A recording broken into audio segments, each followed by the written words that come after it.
So hello guys, आज हम HTML उतना ही देखेंगे जितना हमारे लिए इंपॉर्टेंट है, ठीक है। क्योंकि हम वेब डेवलपमेंट कर रहे हैं और हमें पता है वर्ल्ड भी काफ़ी फास्ट चल रहा है, तो हमें वर्ल्ड के साथ मैच करते हुए चलना पड़ेगा या फिर उससे भी फास्ट चलना पड़ेगा। तो हम उतनी चीज़ सीखनी चाहिए हमें जितनी ज़्यादा अभी इंपॉर्टेंट है, ठीक है। बाद में हम चीज़ों को पढ़ते रहेंगे, बट अभी हमें उतना सीखना चाहिए जितना हम वेब डेवलपमेंट में आगे की तरफ बढ़ रहे हैं, और हम उसको आगे सीखते रहेंगे, ठीक है। इसमें कोई दिक्कत ही नहीं। हम HTML भी उतना पढ़ लेते हैं जितना हमें ज़रूरी है, ठीक है। इतना हमें बस ज़रूरी होता है, उतना मैं पढ़ा दूंगा आपको, और उसके बाद आप आगे बढ़ सकते हैं बिना कोई दिक्कत के, ठीक है। बिना कोई दिक्कत के आप आगे CSS पे जा सकते हैं, फिर JS पे आ सकते हैं। कोई दिक्कत नहीं है, आपको कोई भी दिक्कत नहीं है, ठीक है। आप जा सकते हैं और सारी चीज़ें कर सकते हैं, बट उतना ही पढ़ना चाहिए जितना भी हमारे लिए इंपॉर्टेंट है, ठीक है। फुल फुल ट्यूटोरियल देखेंगे 3 घंटे 4 घंटे का, 2 घंटे का, ठीक है, कोई फ़ायदा नहीं है अभी आपके लिए, ठीक है। क्योंकि अभी वर्ल्ड बहुत फास्ट चल रहा है, आपको भी फास्ट चलना पड़ेगा उसके साथ, ठीक है। और अगर आपको फुल ट्यूटोरियल देखना है तो मैंने यहाँ पे बना रखा है वैसे तो। यूट्यूब देखते हैं ड्रॉपिक्स आउट का, ये रहा। इसमें हमारे पास देखिए प्लेलिस्ट पे आते हैं, और यहाँ पे हमारे पास वेब डेवलपमेंट देखिए थे, तो यहाँ पे फुल कोर्स ही बना हुआ है, ठीक है। इसमें सब कुछ है डिटेल में, आप यहाँ से पढ़ सकते हैं फुल डिटेल में, ठीक है। लेकिन आज हम उतना पढ़ेंगे जितना ज़रूरी होता है वेब डेवलपमेंट में, ठीक है। और आपको मैं एक चीज़ बता देता हूँ वीडियो स्टार्ट करने से पहले, कि वीडियो को आप दबा के लाइक कर दीजिए, ठीक है। दबा के लाइक कर दीजिए, और लाइक करते हैं मत भूलिए, क्योंकि इससे क्या होता है कि आपका ही बेनिफिट है और दूसरे बंदों का भी बेनिफिट है जो इस वीडियो को देखेंगे, ठीक है। उनका भी बेनिफिट है और साथ में हमारा ही बेनिफिट है, ठीक है। मैं ये नहीं बोलूँगा मेरा बेनिफिट नहीं, मेरा ही बेनिफिट है।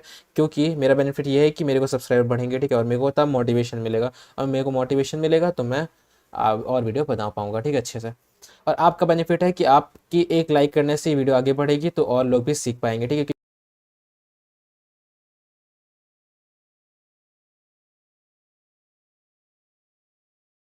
तो हम लोग शुरू करते हैं वीडियो। कुछ बकवास नहीं, कुछ भी नहीं करेंगे बकवास।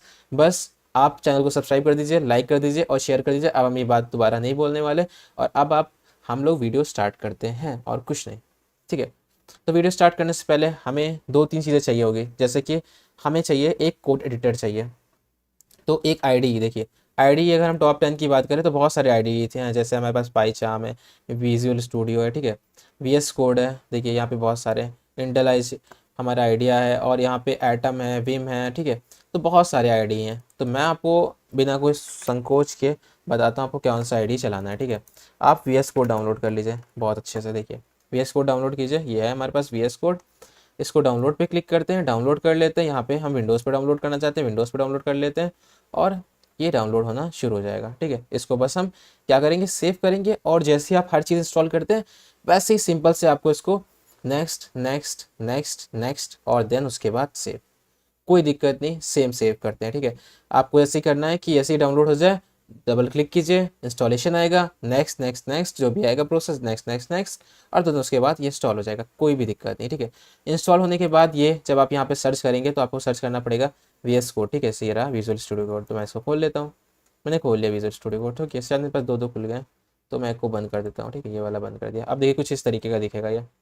अब ये करते हैं कि हम लोग एक फ़ोल्डर बना लेते हैं, तो मैं ओपन फ़ोल्डर करता हूँ, और यहाँ पे मैं एक फ़ोल्डर बना लेता हूँ, ठीक है। तो देखिए यहाँ पे बना रखा है मैंने HTML के नाम से, ताकि इस पे मैं कोड लिखूँगा और ये आपको भी दे दूँगा बाद में, ठीक है। तो ये हमारे पास HTML का फ़ोल्डर है, बहुत ईजी सा, ठीक है। अब हम क्या करेंगे, अपना पहला प्रोग्राम लिखेंगे, और इसमें हम कुछ बेसिक्स देखने वाले हैं। तो बेसिक्स में हम क्या क्या देखेंगे, देख लेते हैं। बहुत ईजी चीज़ें हम लोग देखने वाले हैं। तो देखिए सबसे पहले हम एक फ़ाइल बनाते हैं। फाइल का नाम हमारे पास क्या होगा, इंडेक्स, या फिर कुछ भी जो फाइल का नाम होगा, फाइल का नाम लिखिए, कुछ भी लिखिए, इंडेक्स लिखिए, हेलो लिखिए, केनी ओमेगा लिखिए, जॉनसीना लिखिए, ठीक है।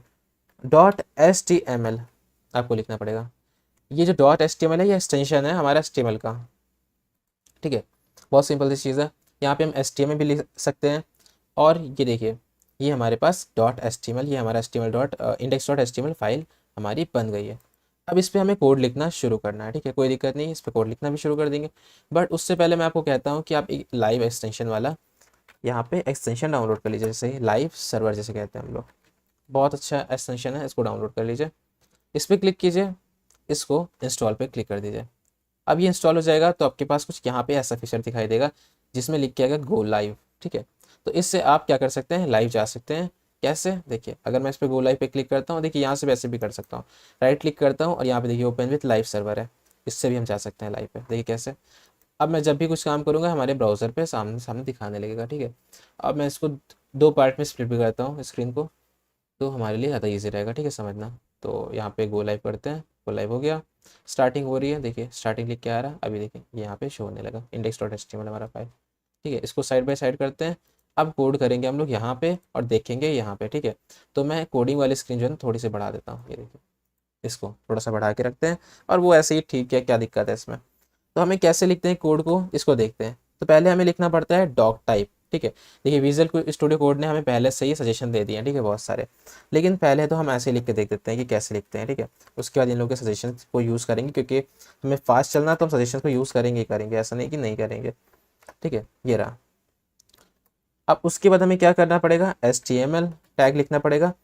अब देखिए इन टैग्स के बारे में बताता हूँ मैं। ये डॉक टाइप HTML मतलब आप बता रहे हैं कि आप HTML5 का कोड लिखना चाह रहे हैं। ठीक है, डॉक टाइप HTML।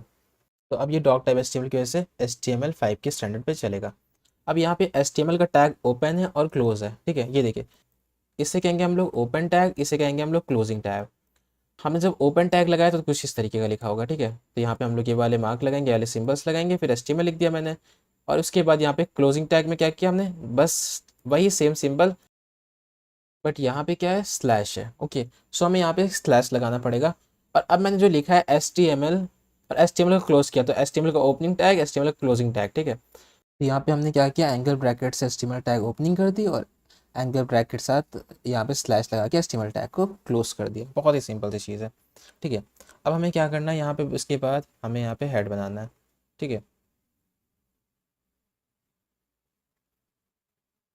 तो इसके बाद क्या आता है, HTML के बाद हमारे पास एक आता है हेड पार्ट। ठीक है, हेड में हमारे पास टाइटल होता है, मेटा डेटा होता है, जो कि हमारे पास इस स्क्रीन पे शो नहीं करेगा। ठीक है, तो अगर मैं टाइटल लिखता हूँ, जैसे मैं आपको टाइटल लिख के दिखाता हूँ कि ये हमारा HTML है। ठीक है, तो हम लिख देते हैं HTML एग्जाम्पल।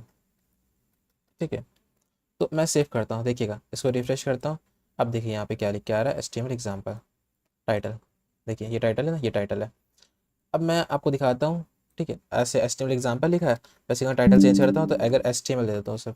ठीक है, सेव करता हूँ, देखिए HTML आ गया। तो ये हमारा टाइटल होता है। ओके, सो ये हेड में आता है, ये हेड में आता है। वैसे हेड में और भी चीज़ें आती हैं, मेटा डेटा आता है हमारे पास। ठीक है, लिंक्स आप डाल सकते हैं, क्योंकि ये यहाँ पे विजिबल नहीं होती है। ठीक है, इस जगह पे। ओके, अब इसके बाद हमारे पास बॉडी आती है। बॉडी के अंदर जो लिखते हैं हम लोग, वो विजिबल होता है। कहाँ पे, यहाँ पे भी विजिबल होता है, बॉडी के अंदर लिखते हैं। जैसे कि अगर मैं लिख दूँ यहाँ पे कि hello, this is my first program. Okay, so this is my first program, ये हमें दिखने को मिल रहा है बॉडी के अंदर। ओके, सो बॉडी के अंदर हम जो लिखेंगे, कुछ भी लिख देंगे, वो हमें स्क्रीन पे शो होने लगेगा। देखिए दिख रहा है, हमें शो हो रहा है ना। ईजी सी चीज़ है, कोई दिक्कत नहीं है यहाँ पे। अब देखिए ये जो मैंने लिखा है, ये बस ऐसे सादा सादा लिख दिया है। ठीक है, और हमें पता है कि HTML जब हम पढ़ते हैं तो वो क्या करते हैं, हम लोग स्ट्रक्चर बनाते हैं। हम लोग क्या करते हैं, स्ट्रक्चर बनाते हैं वेबसाइट का। तो यहाँ पे टैग्स होते हैं बहुत सारे डिफरेंट टाइप के। ठीक है, तो अगर हमें टेक्स्ट को अपने अच्छे से दिखाना है, ठीक है, फॉर्मेट करना है अच्छे से, तो हम यहाँ पे बहुत सारे अलग अलग टैग यूज़ करते हैं। जैसे कि एक H1 टैग होता है, सपोज करिए H1 हेडिंग टैग है। ठीक है, तो ये कह रहा है सब्सक्राइब टू, ठीक है, subscribe to drop x out, drop x out. तो ये क्या कह रहा है, subscribe to drop x out. और जब ये कह रहा है तो कर देना चाहिए, हाँ, क्योंकि ये बहुत कम ही ऐसी चीज़ें कहता है, लेकिन अच्छी बात है। देखिए अब जब मैंने H1 टैग में लिखा है इसको, तो ये क्या है, एज अ हेडिंग मान रहा है इसको।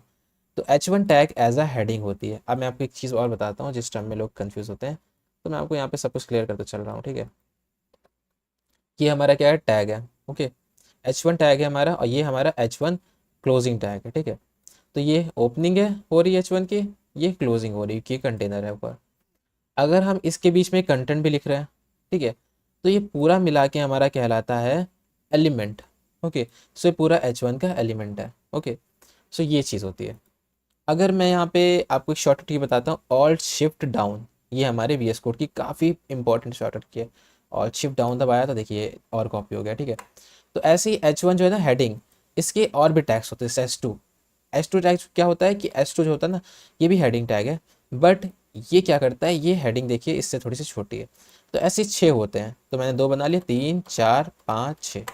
ओके, सो ऐसे ही हमारे पास H3 होता है और H4 होता है। और H5 होता है और H6 होते हैं। ये सारे टैग्स होते हैं हेडिंग के। और देखिएगा जितना आप ऊपर गए उतना आपके पास हेडिंग बढ़ी आई है, मतलब H1 में हेडिंग बढ़ी आई, जितना आप H के नंबर्स को बढ़ाते गए उतना हेडिंग आपकी छोटी होती गई। ये चीज़ एक बेसिक सा कॉन्सेप्ट है। ओके, सो काफ़ी ईजी है। और मेरे को यहाँ पे चार्जिंग लगा लेनी चाहिए, देखिए क्या ही वार्निंग है। हाँ, उसके बाद मैं क्या करता हूँ कि यहाँ पे आपके पास पैराग्राफ टैग होते हैं। कई बार क्या पैराग्राफ टैग होते हैं, देखिए पी से आपको डिनोट करना पड़ता है। जब आप कुछ पैराग्राफ लिखेंगे तो आपको यहाँ पे पी, ठीक है, पी टैग लगाना पड़ेगा। तो यहाँ पे हमें लिख देते हैं दिस इज पैराग्राफ, ठीक है। देखिए ये पैराग्राफ टैग है, यहाँ पे पैराग्राफ लिख रहे हैं, ठीक है। इस तरीके से हम पैराग्राफ लिखते हैं पैराग्राफ टैग में। अब मुझे और कुछ लिखना है, देखिए पी टैग लिख देते हैं और उसके बाद लॉरम 20 टेक्स्ट मैंने लिख दिया। और देखिए लॉरम के 20 टेक्स्ट यहाँ पे दिखा रहे हैं, ठीक है। तो आप ऐसे लिख सकते हैं लॉरम 20, लॉरम 50, चेक करने के लिए, बस टेस्टिंग के लिए आप ऐसे लिख सकते हैं, ठीक है। इसमें भी कोई दिक्कत नहीं है। तो ये हमारे पास क्या है, अब मैं आपको एक चीज़ और दिखाता हूँ। ये हमारे हेडिंग्स हैं, ये पैराग्राफ्स हैं, ठीक है। तो मैं यहाँ पे कुछ ऐसे चीज़ें लिख सकता हूँ इस कोड के बीच में जो हमारे बॉडी के अंदर शो भी ना करे, बट मैं इसके अंदर लिख दूंगा, ठीक है। और वो क्या होता है, वो कमेंट होता है। अब कमेंट क्यों लिखते हैं मैं बताता हूँ, वो कमेंट क्यों लिखते हैं। देखिए हमें कमेंट लिखना पड़ता है, और कमेंट हम क्यों लिखते हैं, कमेंट हम इसलिए लिखते हैं ताकि कभी फ्यूचर में हम एक प्रोग्राम पे आएँ, ठीक है, बहुत बड़ा सा प्रोग्राम लिखा, लॉजिक्स लिखे, और हम फ्यूचर में कभी उस प्रोग्राम पे आएँ तो हमें समझ में आ जाए कि अच्छा हमने यहाँ पे इस लॉजिक को यूज़ करने के लिए ये चीज़ कर रहे थे, ठीक है। तो हम उस जगह पे उस पार्टिकुलर चीज़ से दे देते हैं कि कमेंट हो गया कि ये पार्टिकुलर लाइन हम ये चीज़ें कर रहे हैं, ठीक है। तो वो अपनी समझने के लिए भी करते हैं, साथ में कमेंट और भी चीज़ों के लिए करते हैं। सपोज़ करिए आप कहीं कंपनी में वर्क करते हैं या फिर आपने अपना दोस्तों किसी को कोड दिया, ठीक है। तो वो अब एक एक करे कोड को पढ़ेगा नहीं ना, आप उसको जिस बीच में जहाँ पे भी काम होगा, जहाँ पे उसको चीज़ें से रिजॉल्व करनी होगी, वो उस जगह पे जाएगा, उस कमेंट की हेल्प से कमेंट पढ़ेगा कि अच्छा यहाँ पे ये हो रहा है। तो मैं ऐसे अगर मैं यहाँ पे लिख देता हूँ कि this is all about heading, ठीक है। तो ये पहले वाला क्या है हमारे पास, this is all about heading. तो मैं इसको कमेंट करने के लिए क्या करूँगा, देखिए लिखने में तो लिख भी सकते हैं हम लोग, लेकिन कंट्रोल प्लस स्लैश लगा देते हैं, ठीक है, फॉरवर्ड स्लैश, देखिए कमेंट हो गया। तो अब ये यहाँ पे कहीं नहीं शो करेगा हमें, ठीक है, बॉडी में कहीं नहीं शो कर रहा, लेकिन ये हमारे कोड के अंदर है ताकि हम फ्यूचर में आए तो उसको समझ भी सके, ठीक है। अगर मुझे खुद से लिखना होता तो मैं कैसे लिखता, देखिए ऐसे, this is all about P, paragraph लिख देता हूँ, paragraph, okay. So this is all about paragraph. तो हम इस तरीके से लिख सकते हैं इसको, ओके। सो ऐसे लिखा आता है कमेंट हमारे, इजी है। जहाँ बंद करना है वहाँ पे ऐसे लगा दीजिए, ठीक है, माइनस माइनस, और उसके बाद ये हमारा ये जो क्या कहते हैं इसको, एंगल सिंबल वाले होते हैं। और यहाँ पे आप क्या कर सकते हैं कि आप पार्टिकुलर चीज़ को, अगर आप यू लिखते हैं, ठीक है, जैसे यू लिख देता हूँ मैं, तो मैं इस चीज़ को क्या कर सकता हूँ, अंडरलाइन करवा सकता हूँ, देखिए कैसे।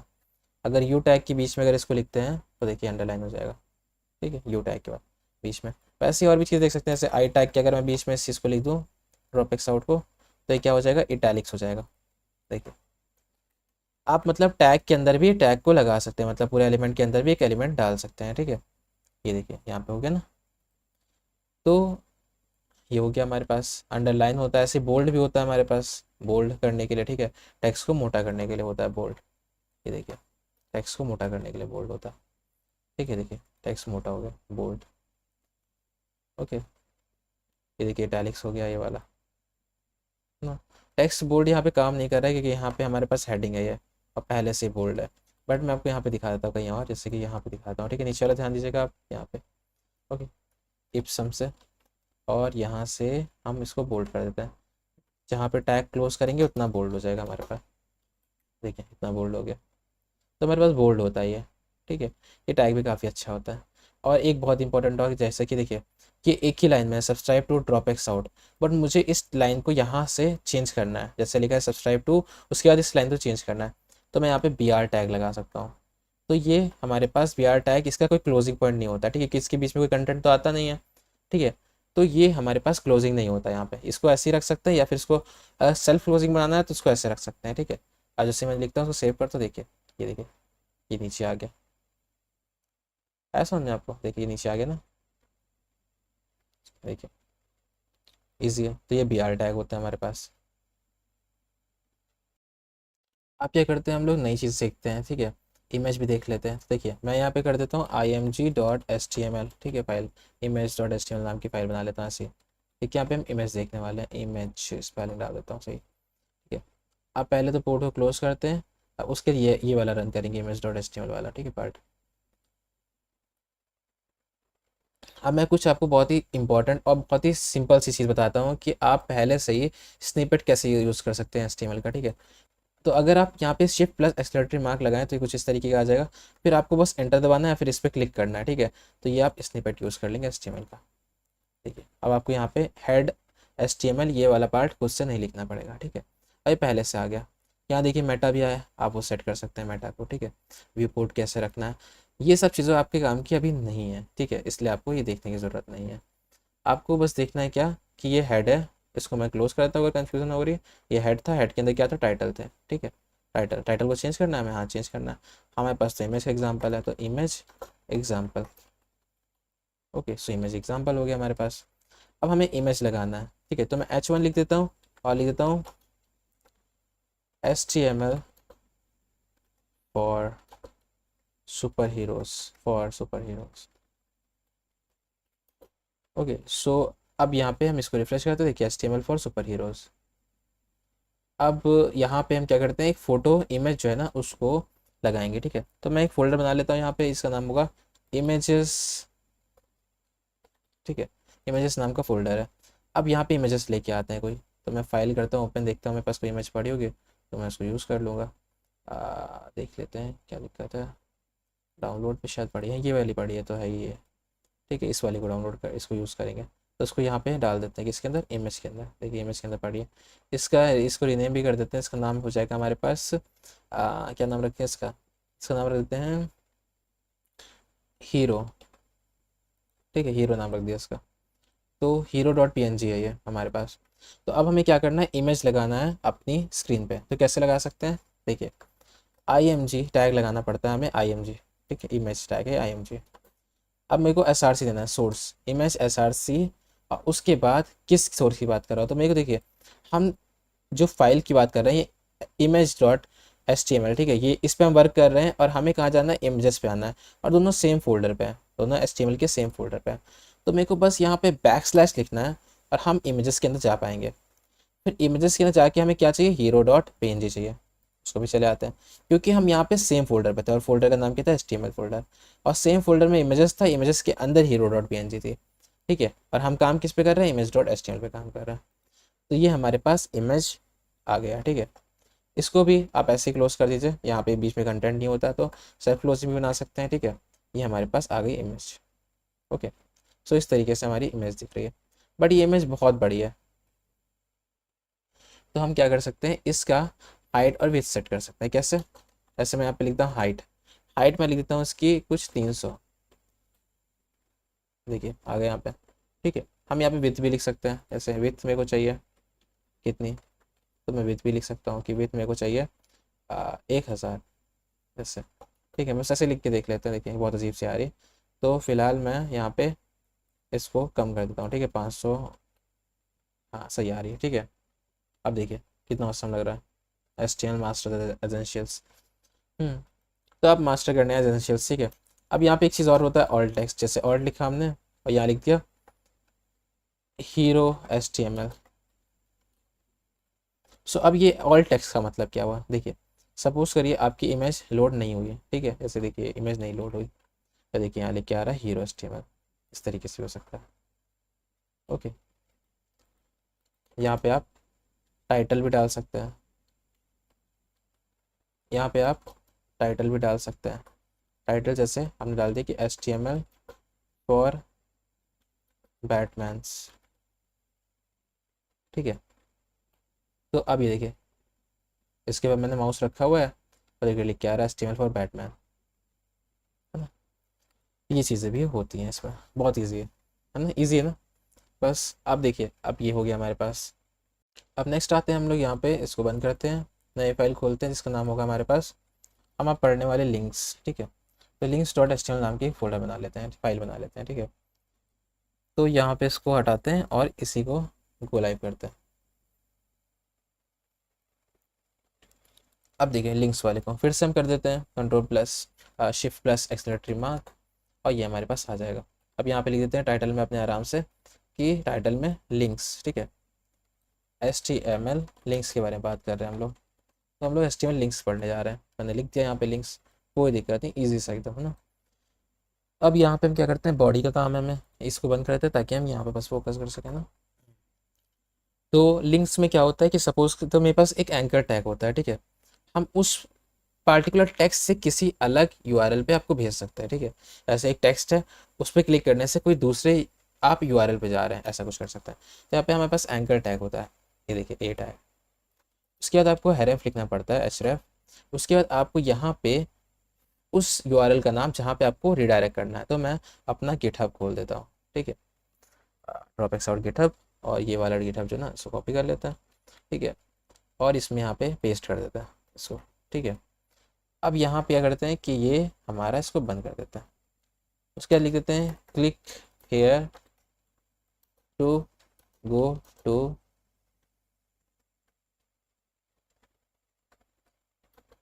आर गिटहब, ठीक है। अब देखिए ये आ गया हमारे पास। अब जब हम इस पर क्लिक करेंगे तो हमें कहाँ ले जाएगा, उस यूआरएल पे ले जाएगा जो href के href के बीच में लिखी है, ठीक है। देखिए इसमें जो लिखा है इस डबल कोट के अंदर, उसके अंदर हमें ये ले गया, इजी, कोई दिक्कत यहाँ पे, कोई भी दिक्कत नहीं यहाँ पे, है ना। अब यहाँ पे आप इमेज लगाइए या जो टेक्स्ट लिखना है लिखिए, उस पार्टिकुलर जगह पे ही आपको ले जाएगा, कोई दिक्कत नहीं यहाँ पे, है ना। आपको पता होना चाहिए बेसिक्स, आप उसके बाद सब कर लेंगे खुद से दिमाग लगा लगा के। टारगेट, टारगेट हमें क्या रखना है, सपोज करिए मेरे को ये जो है ना अभी बाय डिफॉल्ट ही क्या सेल्फ पे खुल रहा है, इस पर क्लिक करूँगा तो मैं इसी टैब पे खुल रहा है, ठीक है। मेरे को टारगेट चेंज करना है। अब देखिए आपको टारगेट के बारे में सीखना है, टारगेट में बता देता हूँ कैसे होता है, ठीक है। जैसे कि मैं इक्वल टू दबाता हूँ और यहाँ पर सजेशन नहीं दिखा रहा, तो कोई बात नहीं, मैं फिर से दबाता हूँ, पता नहीं क्यों सजेशन नहीं दिखा रहा, ठीक है। टारगेट, हाँ देखिए सेशन दिखा रहा है, ब्लैंक पेरेंट सेल्फ, ठीक है। कहाँ पे बैंक खोलना है, तो हमें ब्लैंक पे खोलना है।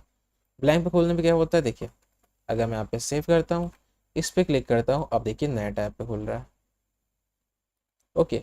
सो ये आपके काम की चीज़ है बस, ज़रूरी नहीं आप यहाँ पे इसी यूआरएल को डालिए, आप चाहिए तो यहाँ पे आप रिलेटिव यूआरएल्स भी यूज़ कर सकते हैं, ठीक है। ये पूरा क्या है कि हमारा एब्सोल्यूट यूआरएल है, पूरा पूरा जो हमारा HTTP से लेके ये पूरा नहीं, आप लोकेशन डाल देते हैं किसी वेबसाइट की, तो वो हमारा पूरा क्या कहते हैं हम इसको, एब्सोल्यूट यूआरएल। रिलेटिव यूआरएल भी डाल सकते हैं। रिलेटिव यूआरएल क्या होता है कि जहाँ पे हमारे इसी वेबसाइट में, सपोज करिए इस वेबसाइट में बहुत सारे वेब पेजेस होते हैं, ठीक है। जैसे यहाँ पे index.html है, मेरे को वहाँ पे ले जाना है, तो लिंक कहाँ पे मैं करूँगा, index.html पे, और इस पर कहूँगा कि click here to go to index.html, index.html, ठीक है। सेव करते हैं, देखिए इस पर क्लिक किया तो index.html पे गए हम लोग। index.html में यही तो काम किया था हम लोगों ने, देखिए हो गया काम हमारा, ठीक है। इस तरीके से भी काम कर सकते हैं हम लोग, ओके। सो ये हमारे पास है कुछ इस तरीके का काम। अब यहाँ पे मैं HR लिख देता हूँ, तो ये हॉरिजॉन्टल लाइन इन के बीच में खींच जाएगी, ताकि ये चल जाएगी, यहाँ पे दो अलग अलग कोड है, ठीक है। तो ये हमारे पास ईजी सी चीज़ है, कोई डिफ़िकल्टी नहीं है यहाँ पे, ईजिली आप ये कर सकते हैं ना। अब नेक्स्ट टॉपिक हमारे पास आता है टेबल्स बनाना। तो मैं यहाँ पे क्या कर देता हूँ, एक फाइल का नाम बना देता हूँ table.html। तो ये टेबल्स के लिए हो गया हमारे पास table.html। अब यहाँ पे क्या करते हैं हम लोग, शिफ्ट प्लस एक्सक्लेमेटरी मार्क लगाते हैं, ये हमारे पास यहाँ लिख देते हैं टेबल, टाइटल लिख देते हैं टेबल्स, टेबल, ठीक है, टेबल एग्जाम्पल। तो यहाँ पे हम टेबल्स बनाए जा रहे हैं। और टेबल्स का मतलब क्या होता है, टेबल्स में कुछ रोज एंड कॉलम्स होते हैं, आपको पता होगा टेबल्स क्या होती हैं, ठीक है। टेबल्स आपने देखी होंगी बहुत बार। तो टेबल्स में कुछ रोज एंड कॉलम्स होते हैं, ठीक है। तो वो टेबल्स यहाँ पे हम कैसे बना सकते हैं, इसको देखने जा रहे हैं हम लोग, ठीक है। तो कुछ नहीं, बहुत ईजी है, बहुत ईजी। देखिए सिंपल से टैग्स के नाम भी होते हैं यहाँ पे। अगर मैं यहाँ पे लिखता हूँ कि H1 में मुझे सुपर हीरोज़ के नाम लिखना है, ठीक है। तो सुपर हीरोज़ के नाम तो लिख रहा हूँ, लेकिन स्पेलिंग मिस्टेक हो, सुपर हीरोज़, हाँ सुपर हीरोज़ के मेरे को नाम लिखना है यहाँ पे H1 में। और कितने सुपर हीरोज़ के नाम लिखने हैं मेरे को, 5 सुपर हीरोज़ के नाम लिखना है, ओके। सो 5 सुपर हीरोज़ के नाम लिखने हैं, तो मैं क्या करूँगा, टेबल यहाँ पे क्रिएट करूँगा, टेबल सा, ठीक है। ठीक है, अब ये टेबल यहाँ पे जब हम इसके बीच में जो भी लिखेंगे इस एलिमेंट में, वो हमारे पास क्या हो जाएगा, एज अ टेबल काम करेगा। ठीक है, बहुत ही सिंपल। अब देखिए मैं बताता हूँ आपको फिर क्या चीज़ दिक्कत है। देखिए टी आर लिखा हमने, ये होता है टेबल रोज के लिए। टी आर किसके लिए होता है, टेबल रोज के लिए, पहली चीज़। अब अगर यहाँ पे हम टी एच लिखते हैं, टी एच, जैसे मैं लिख देता हूँ सीरियल नंबर, तो टी एच हमारे पास क्या, सीरियल नंबर। तो टी आर के अंदर हमने क्या लिखा, टी एच, मतलब कि ये टेबल रो लिखा कि रोज क्रिएट कर दो, टेबल्स की रोज क्रिएट कर दो। रोज क्या होती हैं, ऐसे वैसे होती हैं, ऐसे ऐसे ऐसे ऐसे, ये होती है ना रोज। तो इसमें मैंने बोला कि टी एच करो, टी एच मतलब एक टेबल हेडिंग, तो मतलब एक टेबल की हेडिंग है। सीरियल नंबर एक हेडिंग होनी चाहिए ना, कि आप एक नंबर दे रहे हैं ना, सीरियल नंबर, ये हेडिंग तो नहीं चाहिए ना। फिर उसके बाद यहाँ पे हम कहते हैं कि टी एच एक और हेडिंग बनाओ। यहाँ पे हमने एक और हेडिंग बना ली, तो टीएच के अंदर हम एक नाम डाल देते हैं, कुछ भी डाल देते हैं। जैसे सुपर हीरो का 5 सुपर हीरोज हैं, तो हम क्या करते हैं, सुपर हीरो के नेम, सुपर नेम। ओके, तो यहाँ पे सुपर नेम्स आ गए हैं। ठीक है, तो ये दो पार्ट में आपको लग रहा है, वैसे तो ऐसे है ये, ठीक है, चिपका हुआ है, लेकिन ठीक है। देखिए ये क्या है, ये दोनों टेबल की रोज की हेडिंग्स हो गई। अगर मेरे को इसके जैसे सीरियल नंबर के नीचे कुछ दिखाना है या फिर सुपर नेम के कुछ नीचे दिखाना, तो मेरे को एक और इसके बाद टेबल रो बनानी पड़ेगी, तो क्योंकि ये दूसरी रो बन गई है, इसके नीचे वाली की बात हो रही ना। अगर मैं यहाँ पे कुछ दिखाना चाहूँगा, तो मेरे को टी एच में लिखने की कोई ज़रूरत नहीं ना, क्योंकि अब ये हेडिंग तो हो गई ना। अब मेरे को सीरियल नंबर दिखाना, तो हम टी डी में दिखा सकते हैं। कैसे, देखिए टी डी में लिखेंगे तो हेडिंग की तरह नहीं आएगा, लगेगा कि हेडिंग का कुछ पार्ट है ये। हेडिंग का बनाना होगा तो आपको टी एच लिख दीजिएगा। ठीक है, और उसके बाद ऑल शिफ्ट डाउन दबा के इसको बड़ा कॉपी कर लेते हैं, और यहाँ पे सुपर नेम में ऐसे मैं डाल देता हूँ सुपरमैन। ठीक है, देखिए ये हो गया हमारे पास Superman, serial number 1 Superman. Okay, so ये आ गया हमारे पास। उसके बाद मेरे को एक और कॉपी करनी है, यहाँ से ये पूरा हम क्या करते हैं, फिर से लिखेंगे, टी आर बनाएंगे, फिर से क्लोज करेंगे। मैं फिर से लिख रहा हूँ ताकि आपको समझ में आ जाए। टी डी 2 लिखा हमने, सिंपल्स, देखिए सीरियल नंबर 2 आ गया। फिर टी डी और सुपर हीरो के बाद मेरे को लिखना है जैसे थॉर, सुपरमैन क्या, थॉर, तो सुपर नेम क्या है, थॉर। ठीक है, देखिए ये टी एच थे, ये सब टी डीज है। और बनाने और बना सकता हूँ, 5 बनाने थे ना, 5, तो हम यहाँ पे ऑल्ट शिफ्ट डाउन दबा देते हैं और 3 और ले लेते हैं। ठीक है, जैसे कि यहाँ पे एक और ले लेते हैं, तीसरा, यहाँ पे चौथा, यहाँ पे पांचवा। ओके, तो यहाँ पे हम तीसरा ले लेते हैं अपना, कोई सा भी ले लेते हैं, बैटमैन ले लेते हैं। ठीक है, ये बैटमैन आ गया हमारे पास। नेक्स्ट हम लोग ले लेते हैं कुछ भी, जैसे कि हम लोग ले लेते हैं डेडपूल। ठीक है, डेडपूल आ गया हमारे पास। और हाँ हाँ, अपना वो तो भूलेंगे नहीं ना हम लोग। तो अगर इनमें से आपको कोई पसंद है तो आपको लाइक कर देना चाहिए इस वीडियो को, और सब्सक्राइब भी कर देना चाहिए, और शेयर भी करना चाहिए। और आयरन मैन, ठीक है, और नहीं भी पसंद है तब भी शेयर कर देना चाहिए।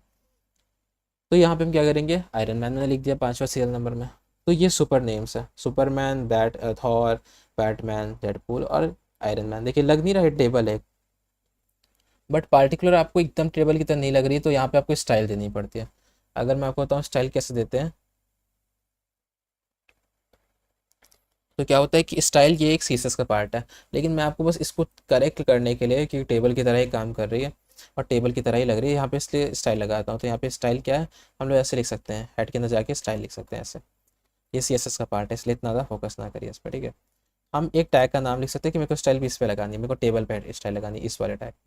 मैं टेबल लिख दिया, ठीक है, टेबल पे।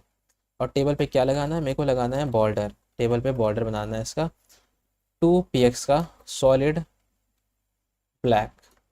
ओके, ये हो गया हमारे पास 2px का सॉलिड ब्लैक। कुछ और करना है तो यहाँ पे लिख देते हैं ऑरेंज, सॉलिड ऑरेंज करना है बॉर्डर। ठीक है, तो यहाँ पे ऑरेंज हो गया, कोई दिक्कत नहीं है ना। रेड करना है, रेड कर देते हैं।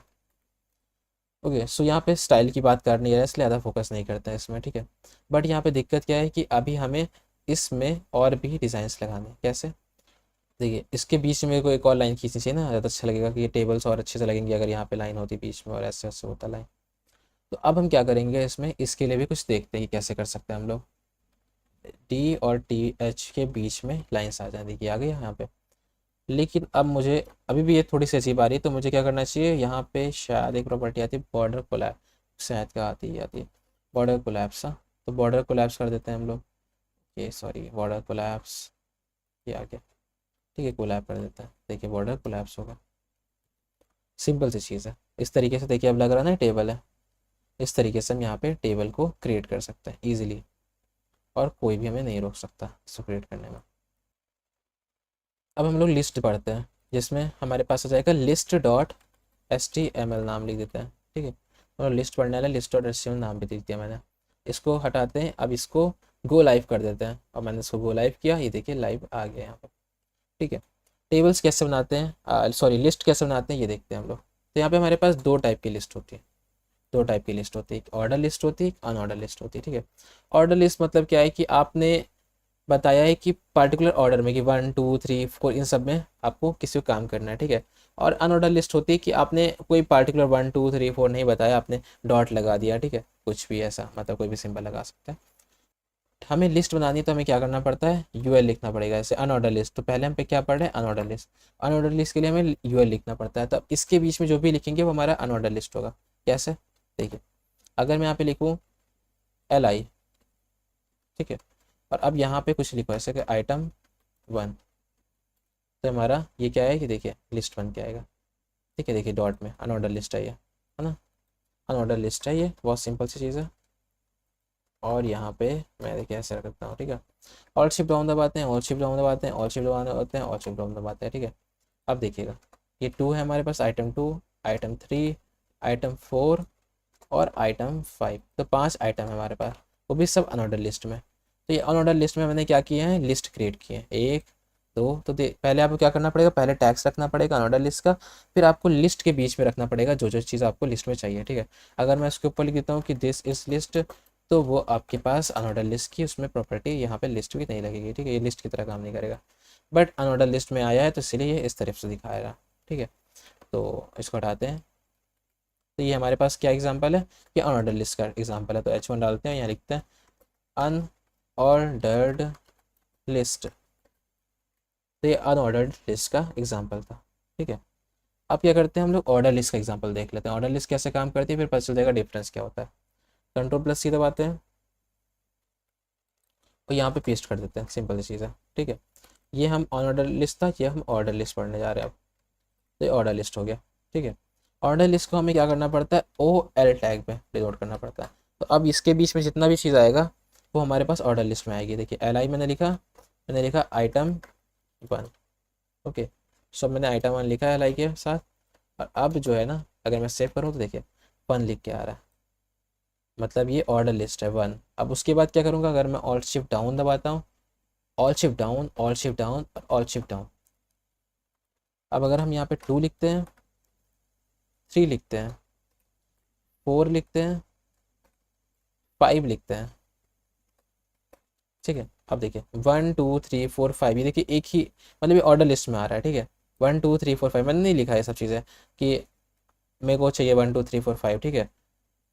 बट ये इसने खुद से दिया है मेरे को, क्योंकि ऑर्डर लिस्ट है ये, मैंने लिया ना क्योंकि इसको टैग दिया है कि ऑर्डर लिस्ट हो तुम OL हो, ठीक है। तो अब जिसके अंदर जितनी भी LI देंगे वो एक लिस्ट की तरह काम करेंगे, ठीक है। अब इसको मैं ऐसे चेंज भी कर सकता हूँ कि ये ज़रूरी नहीं कि मुझे 1 2 3 4 ही शुरू करना, मैं इसका टाइप भी चेंज कर सकता हूँ। टाइप इसका मेरे को चल रहा है कि ABCD से दिखा है, तो देखिए ABCDE दिखा रहा है ना, ये ऑर्डर लिस्ट मुझे ABCDE से दिखा रहा है।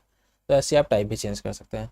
और अगर आपने टाइप रखा है 1 2 3 भी, तो देखिए 1 2 3 बाई डिफ़ॉल्ट होता है, तो वो ऐसे आता है ना। लेकिन आप यहाँ पे क्या कर सकते हैं, और भी चीज़ें कर सकते हैं, जैसे 1 2 3 तो हो ही गया, लेकिन आप यहाँ पे स्टार्ट बता सकते हैं कि कहाँ से स्टार्ट होना है तुम्हें।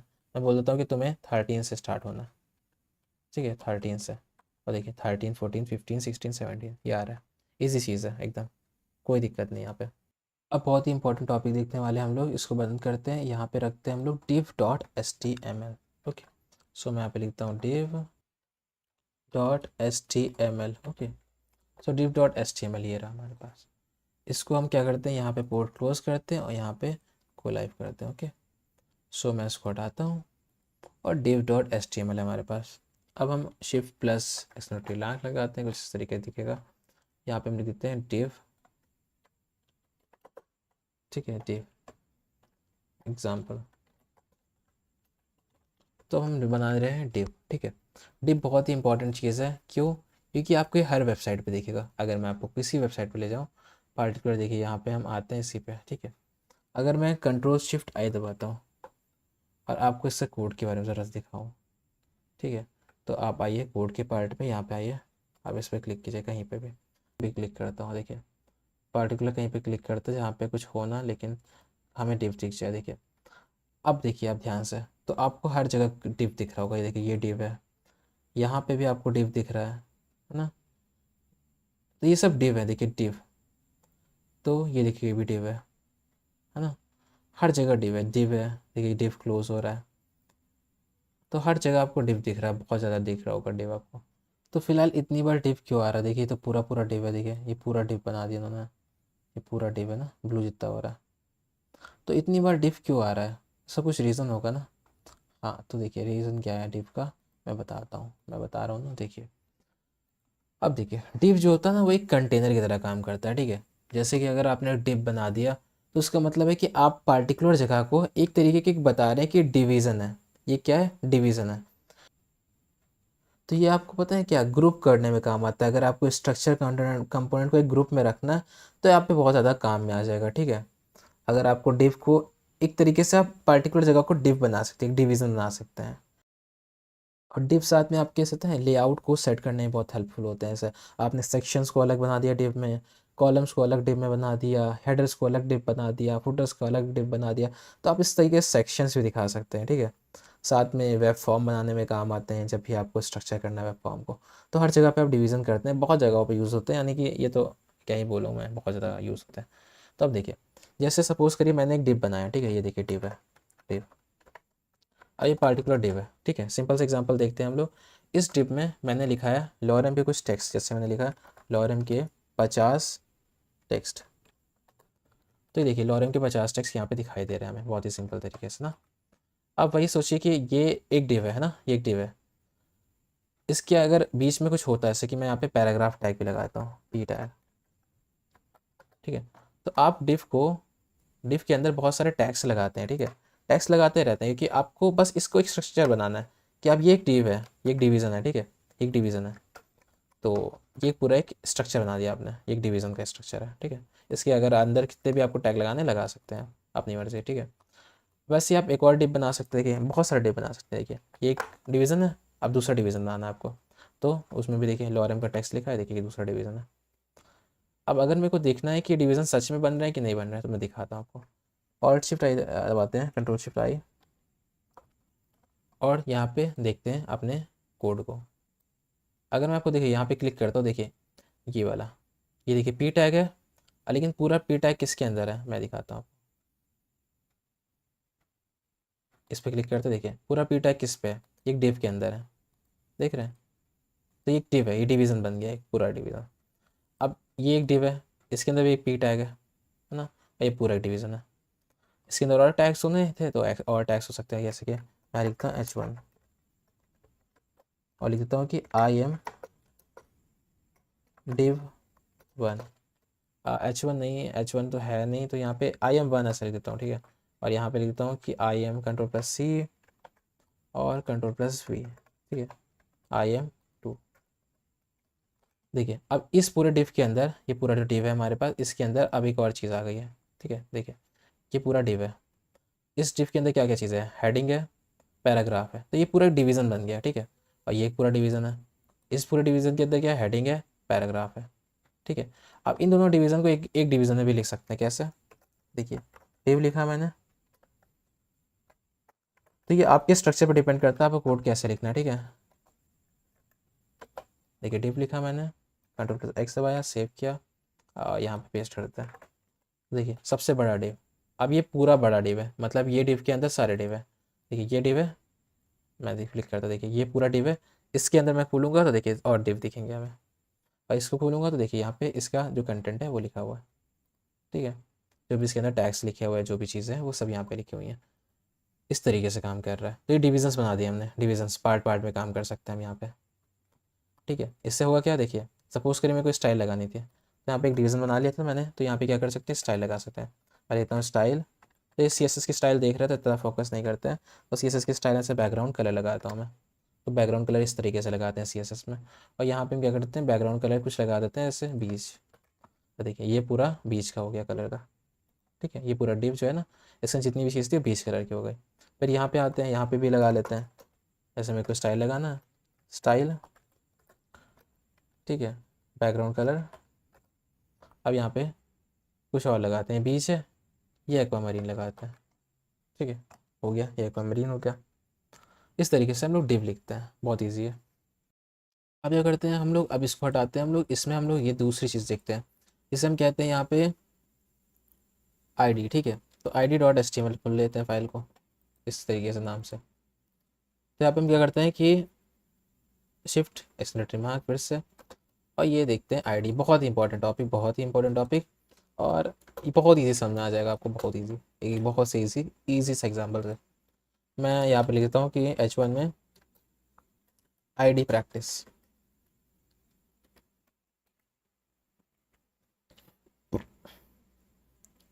होल्ड बंद कर देते हैं, यहाँ पे गो लाइव करते हैं, ठीक है इसको। अब ये पता नहीं क्यों रन हो गई, इसको बंद करते हैं। अब देखिए यहाँ पे ये करते हैं हम लोग, यहाँ पे पी टैग लेते हैं और इसमें लॉरेम का ऑलमोस्ट 500 में टेक्स्ट हम लिख देता हूँ, ठीक है, ताकि पूरा भर जाए पेज, ठीक है। देखिए यहाँ पे पूरा भर गया पेज, ठीक है, कोई दिक्कत नहीं, यहाँ पे पूरा 500 ले लिया हमने, पूरा भर गया पेज, ठीक है। अब नीचे एक चीज़ लिखते हैं, जैसे कि मैं यहाँ पे एक टैग, वो एंकर टैग ले लेता हूँ, एंकर टैग, ठीक है। और यहाँ पे हैरेफ ले लेते हैं, और हैरेफ में कुछ देंगे ऐसा जो कि एंकर टैग उस पर चला जाएगा, ठीक है। गो टू पैराग्राफ, तो मेरे को क्या करना है कि मैं ऐसा चाहता हूँ कि जब मैं इस पर क्लिक करूँ, गो टू पैराग्राफ, ठीक है, जब मैं गो टू पैराग्राफ पे क्लिक करूँ तो ये पेज ऐसा रिलोड रिलोड फालतू ना हो, ठीक है। अब वो कहाँ चला जाए, यहाँ पे चला है। अभी आपको नहीं शायद दिख रहा होगा ध्यान से, मैं दूसरा टैग पैराग्राफ बनाता हूँ। जैसे मैं यहाँ पे लिखता हूँ 1 पैराग्राफ, ठीक है, मेरे को 1 पैराग्राफ, ये 1 पैराग्राफ है। आपको एकदम क्लियर होना चाहिए, कुछ ऐसा नहीं कि कुछ डाउट होना चाहिए, तो मैं आपको अच्छे से एग्जाम्पल बना के दिखा दूंगा, ठीक है। तो यहाँ पे मैं क्या करता हूँ कि एक और भी पैराग्राफ ले लेता हूँ, ज़्यादा सही रहेगा आपके लिए। पैराग्राफ, यहाँ भी हम डोरेम का 500 टेक्स्ट ले लेते हैं, लेकिन इस वाले पैराग्राफ का नाम कम से कम 2 रख देते हैं, ताकि कोई भी डाउट ना रहे हमें, ठीक है। तो देखिए मैं चाहता हूँ कि जब हम इस वाले पे क्लिक करें, यहाँ पे गो टू पैराग्राफ पे, तो अभी कहाँ जा रहा है, अभी ये सबसे ऊपर जा रहा है क्योंकि रिलोड हो रहा है पेज, ठीक है। तो ये हमें कहीं नहीं ले जा रहा है, ठीक है। और अगर मैं यहाँ पे हैश लिख देता हूँ अभी, तो फिलहाल ये कहीं नहीं ले जाएगा हमें, खाली ब्लैंक ही रखेगा इसको अभी, ठीक है। तो अभी ये ब्लैंक है, कहीं नहीं ले जा रहा हमें, ये अभी ब्लैंक है, ठीक है। देखिए तो फिलहाल क्या है कि मुझे चाहिए कि जैसे हम गो टू पैराग्राफ पे क्लिक करें, है ना, ये क्या करे, ये इस जगह पे जा पाए, टू पे, टू पैराग्राफ पे, ये ढूंढ सके टू पैराग्राफ कहाँ है, और उस पे जाके ये बताए कि उसको ढूंढ ले, मतलब कि उस पार्टिकुलर पैराग्राफ को ढूंढ सके। तो ऐसी चीज़ हम कैसे कर सकते हैं, तो मैं आपको दिखाता हूँ ये कैसे कर सकते हैं।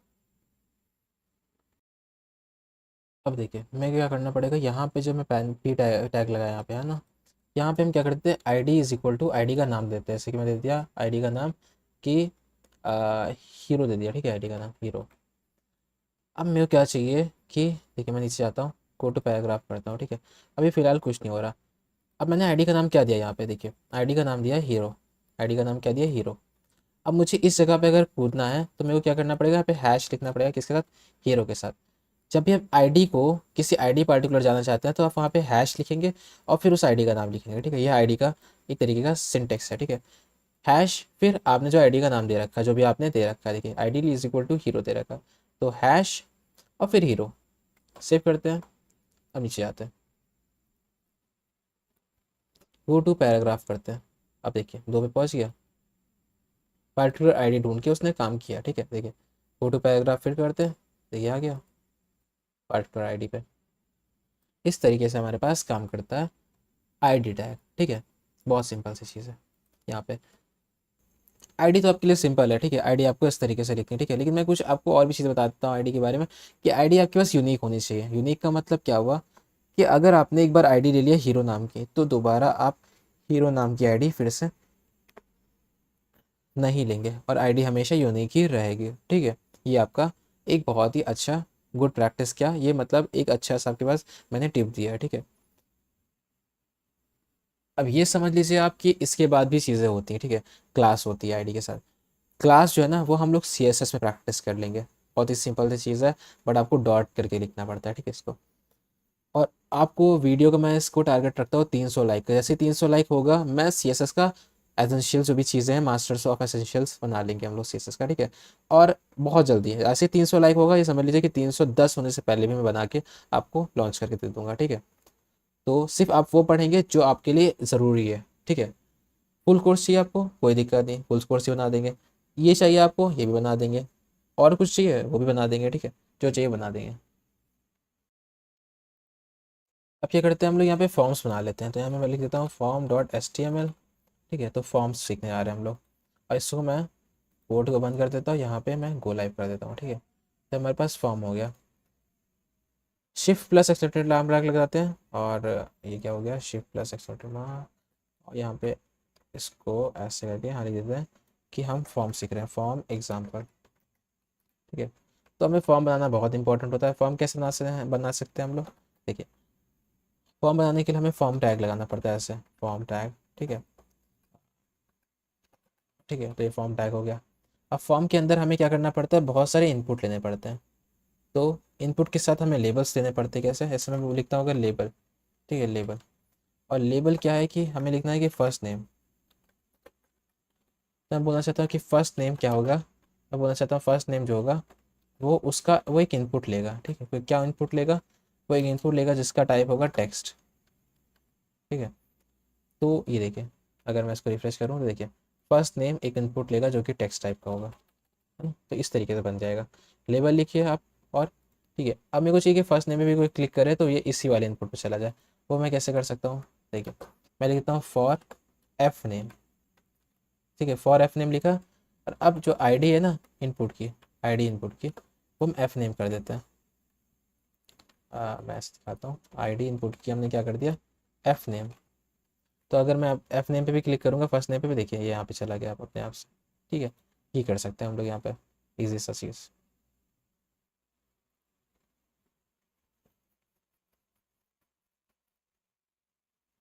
और यहाँ पे हम प्लेस होल्डर भी डाल सकते हैं, जैसे कि प्लेस होल्डर में डाल देते हैं कि एंटर योर नेम,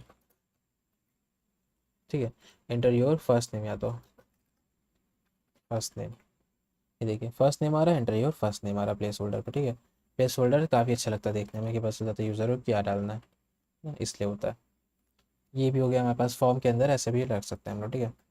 अगर आपको पासवर्ड डलवाना है तो देखिए, ये इसी कॉपी कर लेता हूँ और शिफ्ट डाउन दबाते हैं, ठीक है। लेबल फॉर एफ नेम था, तो यहाँ पे हम लिख देते हैं पासवर्ड के लिए PSWD, ठीक है। और यहाँ पे टाइप जो होता है पासवर्ड के लिए, हमारे पास टाइप क्या होता है, पासवर्ड टाइप होता है, ठीक है। और आईडी हमारे पास PSWD हो जाएगी। और यहाँ फर्स्ट नेम की जगह हम क्या करने जा रहे हैं, पासवर्ड दिखाना चाहते हैं, तो मैं लिखता हूँ पासवर्ड, ठीक है। पासवर्ड ऐसे P कैपिटल लिख देता है, और टाइप यहाँ पे पासवर्ड है, और एंटर योर पासवर्ड ऐसे लिख देते हैं, पासवर्ड।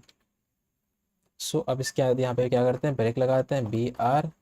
ये ब्रेक लग चुका है, ये नीचे आ गया, ठीक है। सिंपल सी चीज़ है, ब्रेक लग गया, ये नीचे आ गया। एक और ब्रेक लगाते हैं और शिफ्ट डाउन, एक और ब्रेक लगाते हैं और नीचे आ गया, ठीक है। तब यहाँ पे जो लिखेंगे वो पासवर्ड की तरह काम करेगा। इस तरीके से भी होता है, हमारे पास पासवर्ड होता है ये।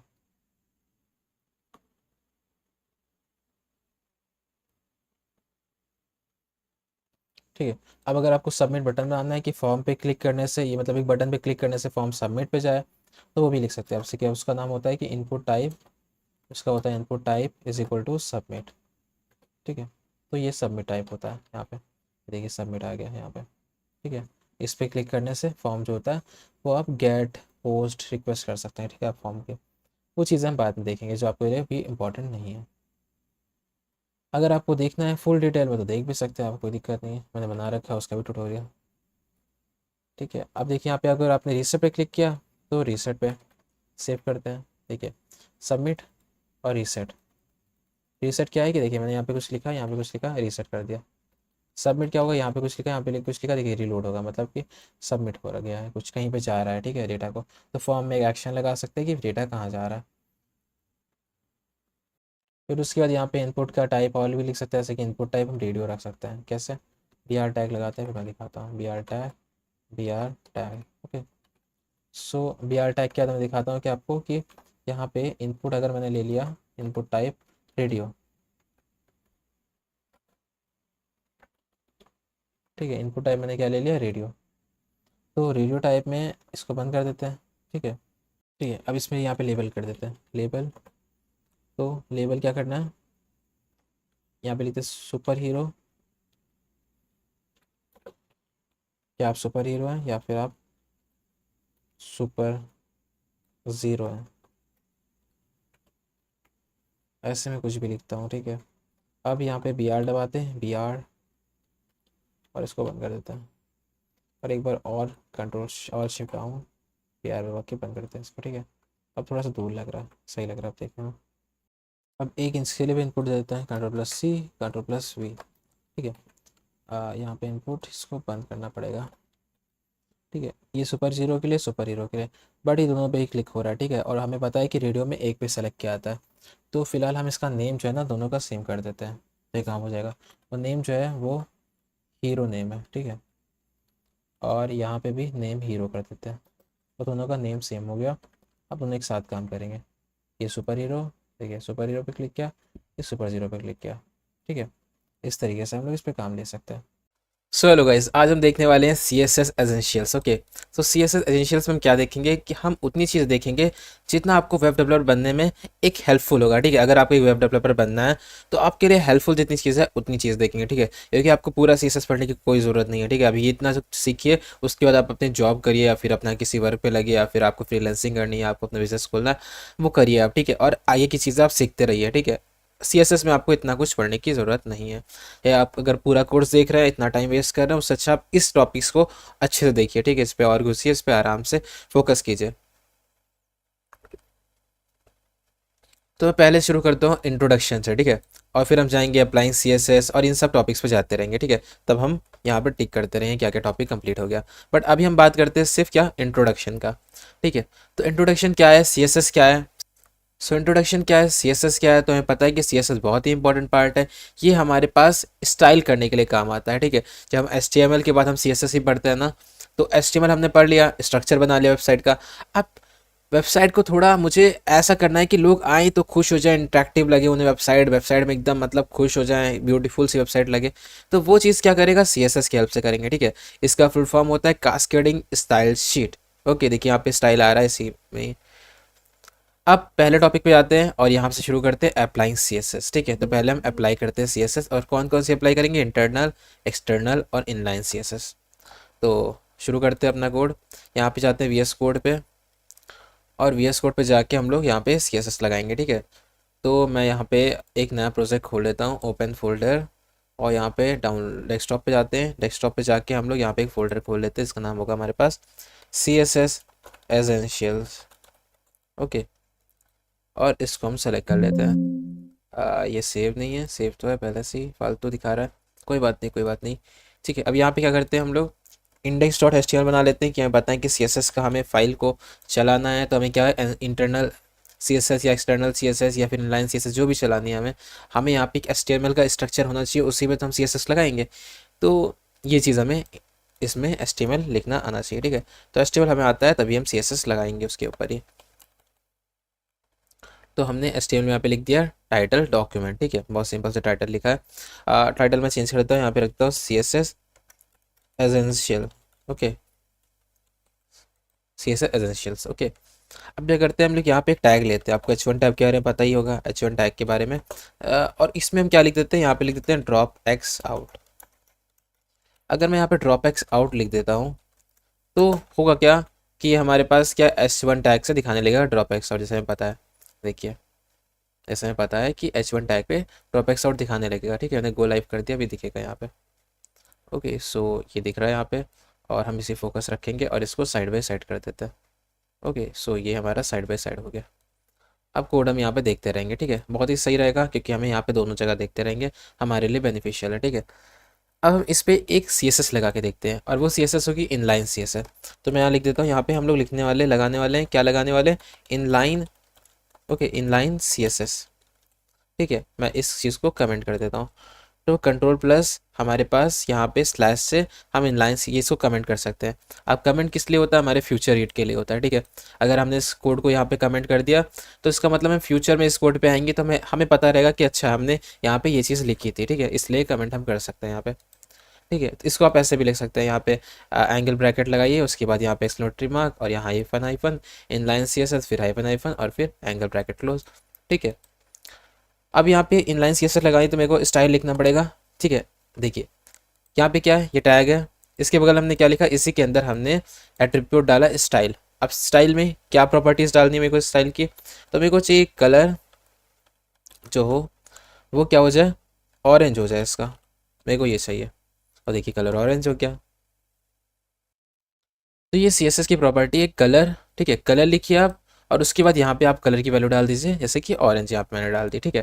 तो इससे क्या होगा, कलर ऑरेंज हो गया, इजी सा। अब एक पैराग्राफ टैग ले लेते हैं हम लोग, पी टैग, ठीक है। और ये पी टैग में हम लोग लॉरेम के कुछ टेक्स्ट लिख देते हैं, जैसे लॉरेम के 10 टेक्स्ट, ठीक है। मैंने लिख दिया। अब देखिए कुछ इस तरीके से शो कर रहे हैं, ठीक है। अब मेरे को क्या चाहिए कि मुझे यहाँ पे मैंने इंटरनल सीएसएस तो लगा दिए, ठीक है। आई मीन इनलाइन सीएसएस तो लगा दी, देखिए।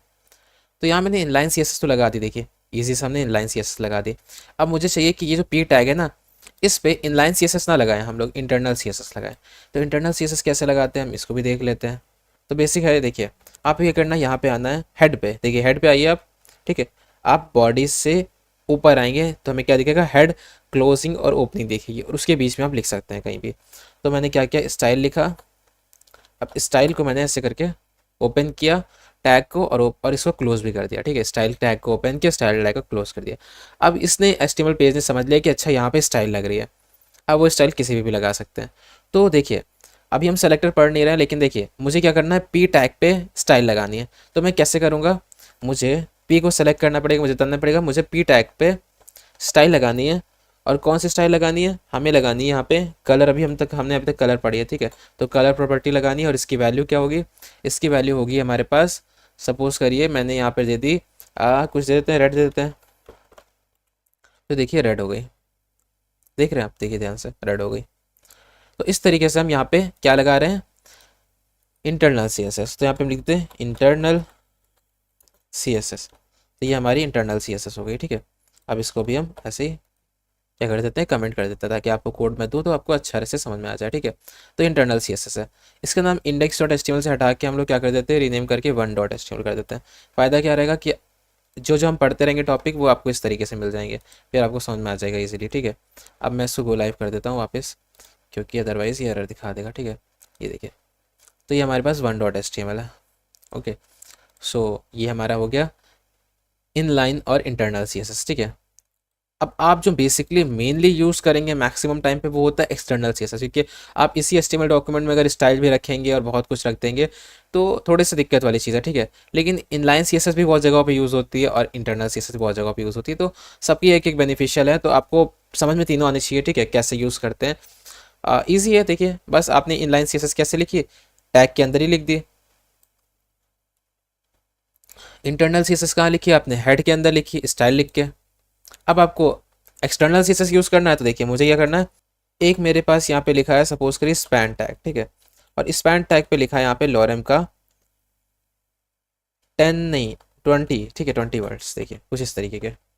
और मैं इन दोनों के बीच में HR लगा देता हूँ, क्योंकि इनमें पार्टीशन हो जाएगा, ठीक है, ज़्यादा सही रहेगा, तो आपको डिफरेंस पता चलेगा, ठीक है। तो अब ये स्पैन टैग है, ठीक है, स्पैन टैग है। अब मुझे क्या करना है, इस पे CSS लगानी है, और वो भी एक्सटर्नल CSS। तो एक्सटर्नल CSS के लिए क्या करेंगे, हम लोग एक फ़ाइल बनाएंगे, और ये फाइल मैं यहाँ बना लेता हूँ, ठीक है।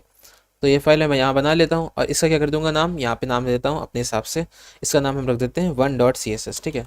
एक ही वन डॉट HTML पे लगा रहे हैं इसलिए वन डॉट CSS से नाम दे देते हैं, ठीक है। अब यहाँ पे क्या करते हैं, हम बोलते हैं कि मुझे स्पैन टैग पे मतलब इस वाले के स्पैन टैग पे मुझे क्या लगाना है, मुझे एक प्रॉपर्टी लगानी है, जिसमें मुझे बोलना है कि कलर जो है ना, CSS प्रॉपर्टी कलर जो है उसकी, इसी कलर कर दो डार्क सियान, ठीक है, ये कर दो। सेव किया, कुछ नहीं हुआ, अभी कुछ भी नहीं हुआ। क्यों नहीं हुआ, क्योंकि हमने बना तो लिया वन डॉट CSS, लेकिन इस HTML फाइल को तो पता नहीं ना कि वन डॉट CSS नाम की फाइल भी है कोई।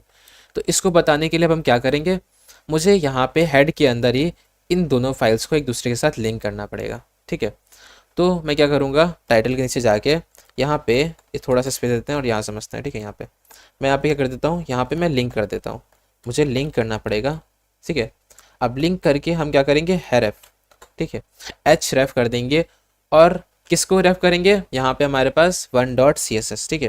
तो हम लिख देंगे one dot C S S, देखिए आ भी गया, क्योंकि ये सेम फोल्डर पे है।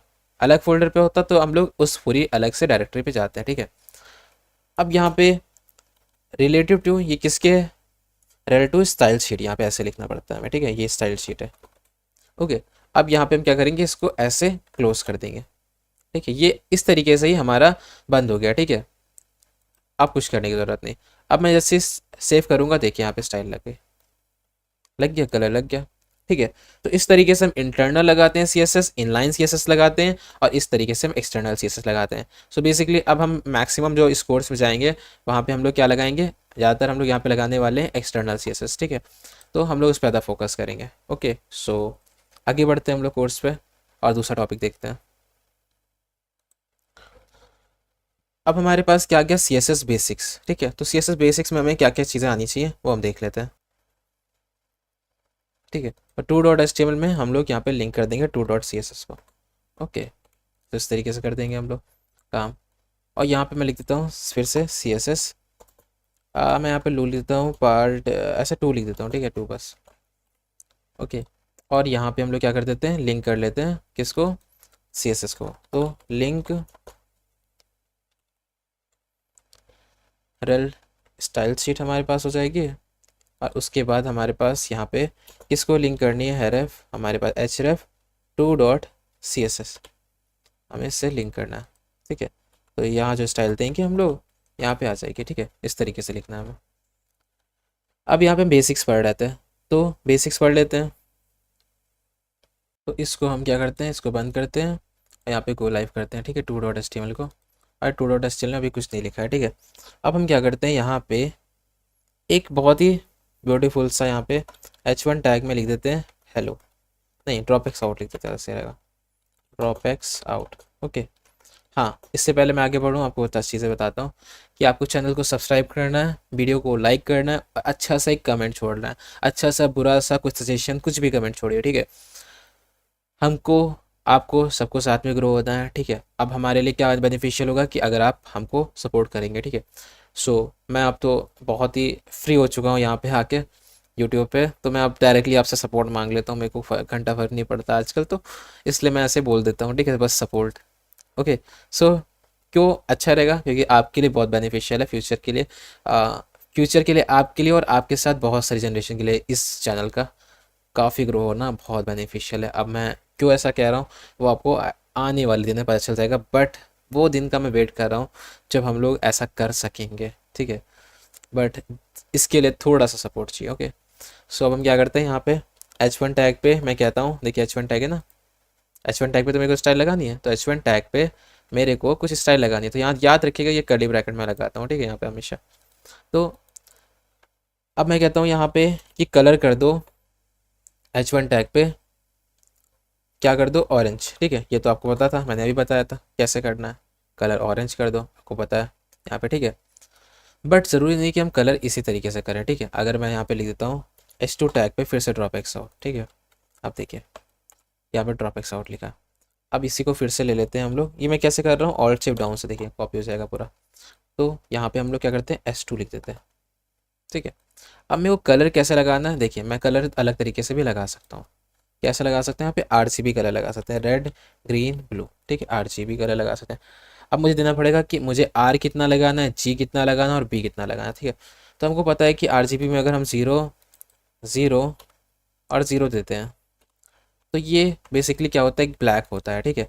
और अगर हम सबसे मैक्सिमम वैल्यू देते हैं 255 255 और 255, ठीक है, तीनों को, तो हमारे पास क्या होता है, वाइट हो जाता है ये। वही अगर हम इन दोनों को 0 देते हैं और R को सिर्फ 255 देते हैं तो पूरा रेड होगा, सिंपल सी बात हो गई, ठीक है। और अगर इसको कम करते रहेंगे तो कम हो जाएगी वैल्यू उसकी, रेड की, ठीक है। तो इस तरीके से हम लोग RGB भी लगा सकते हैं, ठीक है। RGB कलर आपको जब भी लगाना है तो आप यहाँ पे आके आराम से देख सकते हैं कैसे RGB आपको लगाना है, ठीक है। आपको पता होनी चाहिए वैल्यूज़ पे कि कितने पे क्या कलर आएगा, ठीक है। आप यहाँ से पिक कर सकते हैं, तो RGB कलर पिकर उठाइए, ठीक है। यहाँ देखिए अपने हिसाब से, देखिए RGB कलर है, इसको पिक करिए उठा के कॉपी कीजिए। देखिए मेरे को ये वाला, सपोज करिए मेरे को सेलेक्ट करना है ये वाला कलर, ठीक है, ये ऐसा कुछ। यहाँ RGB मैंने सेलेक्ट कर लिया, कॉपी किया, इसको कट कर लेते हैं, अब यहाँ पे पेस्ट कर देते हैं RGB आके, ठीक है। देखिए हो गया वाला कलर, है ना, जो मैंने पेस्ट किया था। तो ये RGB कलर इस तरीके से होता है। अब देखिए मुझे H1 टैग पे एक बॉर्डर लगाना है, तो मैं बॉर्डर कैसे लगा सकता हूँ? देखिए बहुत अच्छी चीज़ है बॉर्डर लगाना। तो हम लोग क्या कर सकते हैं, यहाँ पे बॉर्डर लिख सकते हैं। अब बॉर्डर मुझे क्या लगाना है, मेरे को 2 पिक्सल का लगाना है, ठीक है। तो अब ये क्या होता है, px मतलब पिक्सल्स। तो मैंने क्या किया, 2px का मतलब मुझे बॉर्डर लगाना है, ठीक है। 2px मतलब पिक्सल का, 2 पिक्सल का मुझे बॉर्डर लगाना है, ठीक है। मैंने ये बोल दिया। आप जितना पिक्सल्स बढ़ाते रहेंगे उतना ये बॉर्डर मोटा होता जाएगा। मैं दिखाता हूँ ऐसे। अगर मैंने 1px का लगाया मैंने बॉर्डर, तो अभी देखिए यहाँ पे शो नहीं कर रहा है, ठीक है। अब मुझे मेंशन करना पड़ेगा मुझे कैसा बॉर्डर लगाना है। मुझे सॉलिड ब्लैक बॉर्डर लगाना है। तो देखिए मैंने ऐसे दिखा दिया कि 1px का सॉलिड ब्लैक बॉर्डर लगा दो। अगर आप VS कोड यूज़ करोगे तो आपके देखिए बहुत सारे रिकमेंडेशन आते हैं, ठीक है। जितना आपके एसेंशियल्स में उतना बता रहा हूँ, आप वरना बहुत कुछ देख सकते हैं, ठीक है। ऐसे डैश लगा सकते हैं आप, डैश ब्लैक मुझे लगाना है, ठीक है। तो देखिए डैश टाइप का आ गया। लेकिन बेसिकली आप यहाँ पे सॉलिड लगाते हैं एसेंशियल्स में, तो मैं सॉलिड दिखाता हूँ आपको, ठीक है। सॉलिड डार्क ब्लू मुझे लगाना, देखिए सॉलिड डार्क ब्लू हो गया, ठीक है। मुझे कोई और लगाना है RGB में हम सेलेक्ट कर सकते हैं, देखिए यहाँ पे भी कलर हम सेलेक्ट कर सकते हैं RGB में। इस पर क्लिक करते हैं और RGB में कोई और कलर उठा लेते हैं, ठीक है। अब 1px देखिए इतना मोटा आ रहा है, ठीक है। मुझे अगर 5px में करूँगा और मोटा आएगा, ठीक है। अगर मैं यहाँ पे 2px करता हूँ इतना आएगा, ठीक है। तो इस तरीके से आप px बढ़ाते रहेंगे, आपके पास ये थोड़ा सा और मोटा आता रहेगा।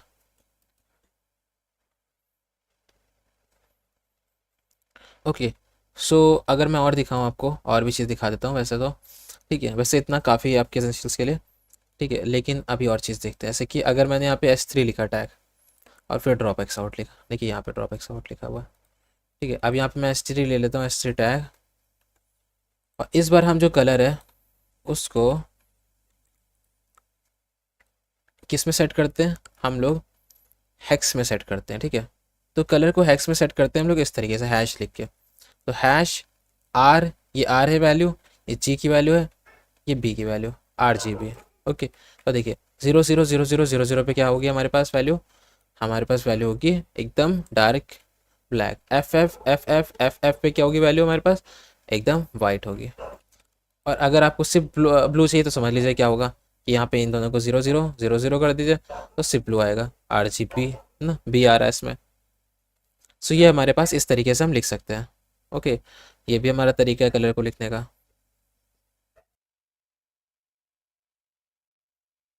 हाँ मैं आपको एक चीज़ दिखाता हूँ, जैसे मुझे कहीं बैकग्राउंड कलर लगाना है, ठीक है, ठीक है। मैं बैकग्राउंड कलर लगाना चाहता हूँ कहाँ, देखिए मैं H3 पे बैकग्राउंड कलर लगाना चाहता हूँ ब्लैक, ठीक है।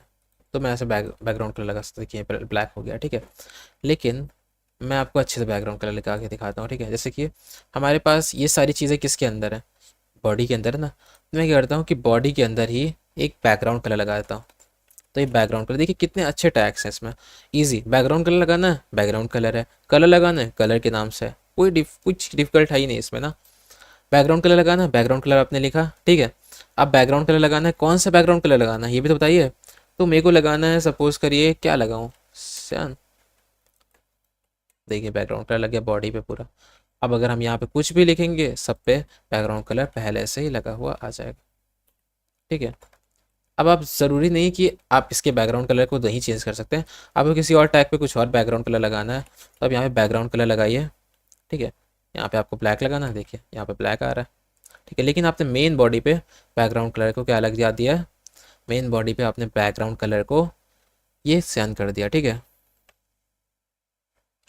इस तरीके से भी चीज़ें होती हैं। अब मैं आपको एक चीज़ दिखाता हूँ, जैसे कि हमारे पास आता है बैकग्राउंड इमेज, ठीक है। अब मुझे क्या करना है, बॉडी पे बैकग्राउंड कलर नहीं लगाना है। मैं इसको करता हूँ, ठीक है। मेरा मन हुआ है कि मुझे बैकग्राउंड कलर नहीं लगाना, लेकिन मुझे मेरे पास एक इमेज पड़ी है, वो मुझे इसके बैकग्राउंड पे लगानी है। तो मैं करूँगा, मैं यहाँ पे लिख दूँगा बैकग्राउंड, ठीक है। देखिए बैकग्राउंड इमेज ऐसे लिख दूँगा। फिर मेरे को एक URL मेंशन करना पड़ेगा यहाँ पे, कि बैकग्राउंड इमेज आपकी कहाँ से आ रही है, तो मैंने बॉडी पे कहा कि मैं यूआरएल दे देता हूँ आपको, वहाँ से मेरी बैकग्राउंड इमेज उठा लो, ठीक है। अब यहाँ पे तो कोई बैकग्राउंड इमेज पड़ी नहीं है, लेकिन मैं उठा के यहाँ पे डाल देता हूँ। कोई ओपन फाइल करते हैं और देखते हैं कोई बैकग्राउंड इमेज शायद मेरे पास पड़ी हो, डाउनलोड से पड़ी है, इसको उठा लेते हैं, ठीक है। ओपन ओपन ओपन, इस वाले को उठा के इसके अंदर रख देते हैं, ठीक है। और इसको हटाते हैं, इसको भी हटाते हैं। यहाँ पे क्या कर देते हैं, एक फोल्डर बना लेते हैं, इसका नाम रखते हैं हम लोग इमेज, ठीक है। और यहाँ भी इमेज रख देंगे हम लोग, ठीक है। और यहाँ पे इसको मूव कर देते हैं। मूव करने के बाद इसको हम रीनेम कर देते हैं, और रीनेम करके हम इसका नाम रख देते हैं CSS, ओके। सो CSS की है हमारे पास, ठीक है, बैकग्राउंड डालने के लिए। हमें कहाँ जाना है, हमें जाना है इमेजेस पे, ठीक है। देखिए इसी फोल्डर में क्या है, इमेजेस नाम का फोल्डर है, उसके अंदर जाके हमें मिलेगी एक फाइल जिसका नाम हमारे पास क्या होगा, css.png। तो css.png सेव करते हैं, देखिए यहाँ पे लग गई है, ओके। सो बैकग्राउंड तो बहुत ही अजीब आ रही है ना, बैकग्राउंड बहुत ही मज़ा आ रही, अजीब सी आ रही है। तो हम क्या करते हैं, पहले तो बैकग्राउंड साइज़ को हम लोग यहाँ पे बहुत सारी चीज़ें कर सकते हैं। देखिए बैकग्राउंड साइज़ को मैंने क्या कर दिया यहाँ पे, बैकग्राउंड साइज़ को मैं यहाँ पे कर देता हूँ अपने हिसाब से कि ये कवर है, ओके। सो ये कवर बैकग्राउंड साइज़ है। अब ये कवर साइज़ की आ गई, ठीक है, क्या आ गई कवर साइज़ की, यही कवर साइज़ है। मैं अगर इसको छोटा करके दिखाऊँ आपको, तो ये कवर साइज़ है इसका, मतलब जिस तरह होना चाहिए था इसको, ठीक है, देखिए, है ना। बड़ा करके दिखा दिया आपको, देखिए दिख रहा है। अब ये अगर हम इसको यहाँ से बैकग्राउंड रिपीट हटा दें, ऐसे मैं लिखता हूँ बैकग्राउंड रिपीट, ठीक है, रिपीट हो रही ना, तो बैकग्राउंड रिपीट को नो रिपीट कर देंगे। देखिए सिंपल सी इंग्लिश लिखी है, तो बैकग्राउंड रिपीट को नो रिपीट कर दिया। ठीक है, मैं बड़ा करके दिखाता हूँ इसको पहले, तो ये देखिए आ रहा सही से ना, बैकग्राउंड साइज कवर है ये।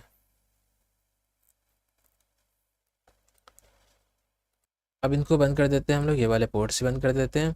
और अब हम 3.html करेंगे, ठीक है। यहाँ पे लिखते हैं 3.html, और यहाँ पे मैं लिखता हूँ 3.html, और उसी पे हम वर्क करेंगे 3.css लिख के, ओके। 3.css, 3.html में नॉर्मल सा HTML लिख देंगे, और लिंक कर देंगे हम लोग अपना, जैसे लिंक कर रहे हैं वैसे ही फाइल को। तो यहाँ पे हम लोग 3 लिख देते हैं, ओके, और इसको गो लाइव कर देते हैं, और इन वाले को बंद कर देते हैं, ठीक है। अब यहाँ पे हम लिंक कर देते हैं। लिंक क्या करना है हमको, link relative to relational to किसके, स्टाइल शीट। और उसके बाद हमारे पास href हमारे पास क्या हो जाएगा, 3.css, ओके। यहाँ 3.css हो गया, href इजी हो गया, ठीक है। अब यहाँ पे हम क्या करेंगे, हमें देखना है, देखते हैं अपने टॉपिक्स में। अब हमें देखना है यहाँ पे,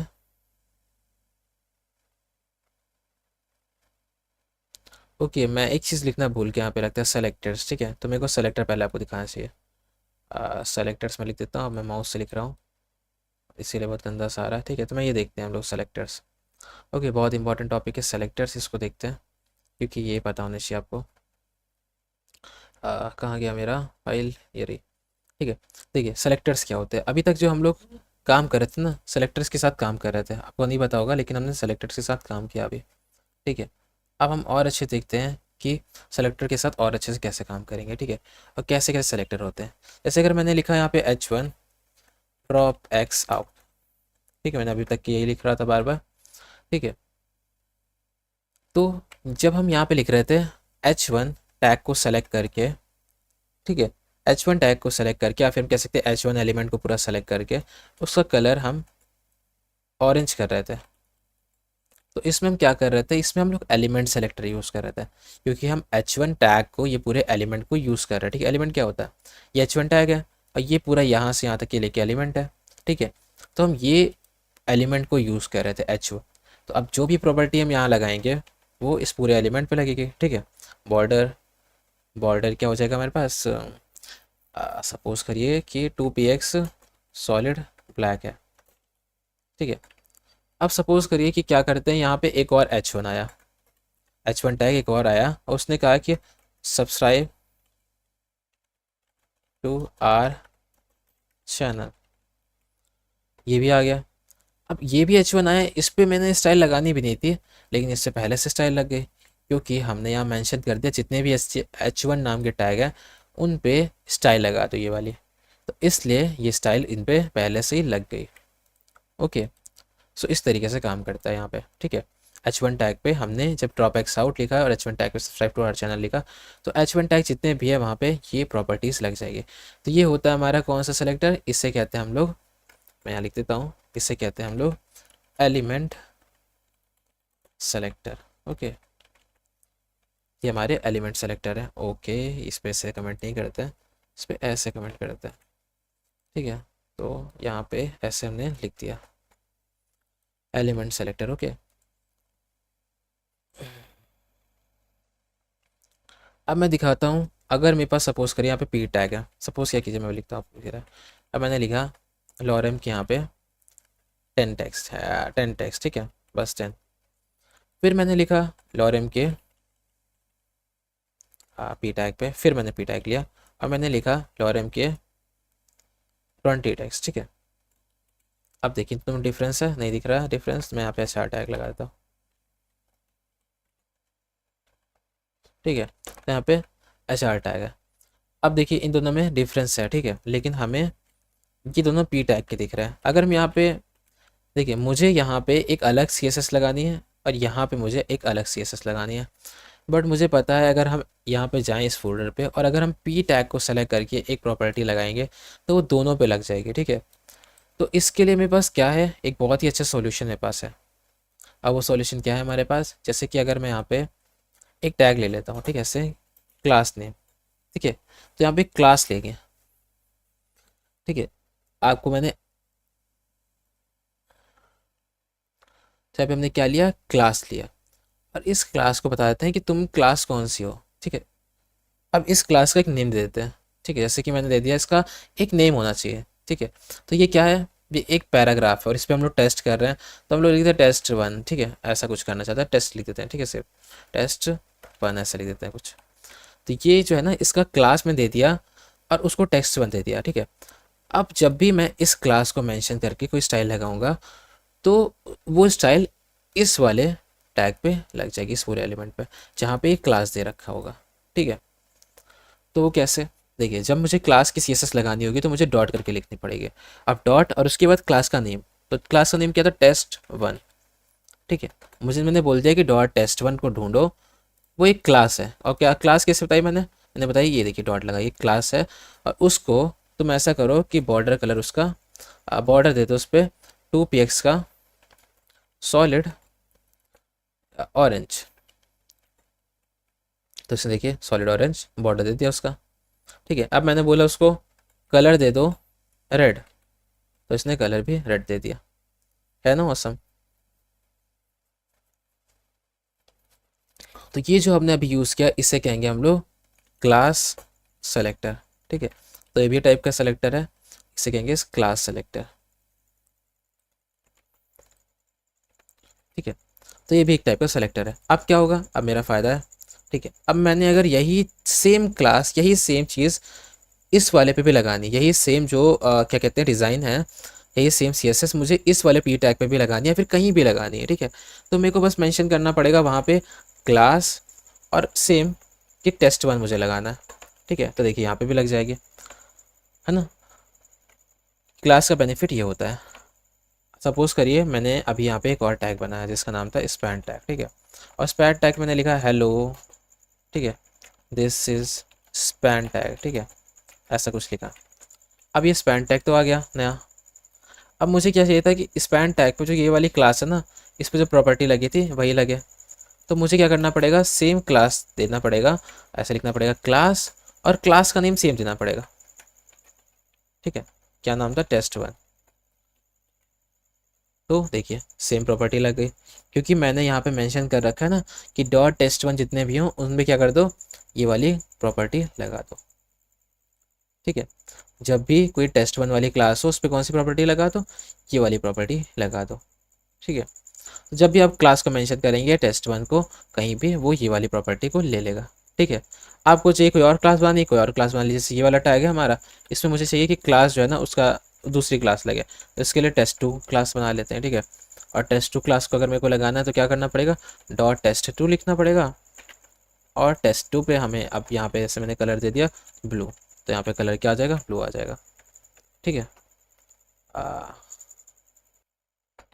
यहाँ पे स्पेलिंग सही करते हैं, ठीक है, टेस्ट2, ठीक है। टेस्ट2 पे हमने क्लास ब्लू लगा दी, ठीक है, कलर जो था वो ब्लू लगा दिया, क्लास का नेम सेट करके यहाँ पे। इस तरीके से हम लोग यहाँ पे ये भी सेलेक्टर हमारे पास होता है, ठीक है, नॉर्मल से बात है। अब एक और सेलेक्टर हमारे पास होता है, बहुत ही इंपॉर्टेंट सेलेक्टर है वो भी, देखिए। सपोज करिए मैंने यहाँ पे, सपोज करिए यहाँ पे क्या है कि एक बटन है, ठीक है, एक बटन लिख देते हैं ऐसे, बटन। और उस पे बटन पे लिखा है क्लिक मी, ठीक है। मतलब आप कुछ भी लिख सकते हैं, H1 टैग, H2 टैग, मैं बस आपको बस एक चीज़ दिखाना चाहता हूँ, ठीक है। और यहाँ पे इसको अलग कर देता हूँ, HR टैग देके कि कन्फ्यूज़न ना हो। तो आप इस पर फोकस कीजिए, ठीक है, सिर्फ इस पर क्लिक मी वाले पे, और सब छोड़ दीजिए। मैं यहीं पे ले आता हूँ आपको, आपको कहाँ फोकस करना है, ये क्लिक मी वाले पे, ठीक है। अब मैं यहाँ पे एक आईडी भी दे सकता हूँ, ठीक है। जैसे मैंने क्लास दिया वैसे एक और चीज़ होती है, इसे कहते हैं आईडी। अब आईडी का नाम दे सकते हैं कि आप इस आईडी का, इसका नाम क्या होगा, ठीक है। तो इस पे हम लोग आईडी लगाना चाहते हैं, आईडी का नाम यहाँ पे होगा हमारे पास हीरो, ऐसे, ठीक है। आईडी का नाम हीरो है, ठीक है, ऐसे कुछ भी लगा दिया मैंने, कोई ऐसा नाम नहीं सोचा कोई। अब यहाँ पे हमें क्या करना पड़ेगा, जब भी हम आईडी पे प्रॉपर्टी लगाते हैं, ठीक है, तो अब हमें CSS की जब प्रॉपर्टी लगानी पड़ेगी आईडी पे, तो हम उस नाम का मेंशन करने से पहले हम क्या करेंगे, हैश लगाते हैं कि मुझे, अब यहाँ पे पता चला CSS को, ठीक है, तुमको किसी हीरो नाम की आईडी पे, जो कि HTML के अंदर पड़ी है, उस आईडी पे कुछ प्रॉपर्टी डाल दी CSS की। तो मैंने कहा हाँ, ऐसे ही तो कहा गया मैंने। तो मैंने उस पर कलर दे दिया कि इस पर कलर दे दो ऑरेंज, देखिए ऑरेंज हो गया। मैंने बोला बैकग्राउंड कलर इसका ब्लैक कर दो, ठीक है, तो ये ब्लैक हो गया, देखिए इस तरीके से, है ना। तो यहाँ पे एक बटन इस तरीके का बन गया। अब आप सोचेंगे कि यहाँ पे क्लास में और आईडी में डिफरेंस क्या हुआ, फिर काम तो दोनों सेम ही काम कर रहे हैं, बस यहाँ पे बस डॉट लगाना पड़ रहा है, यहाँ पे हैश लगाना पड़ रहा है।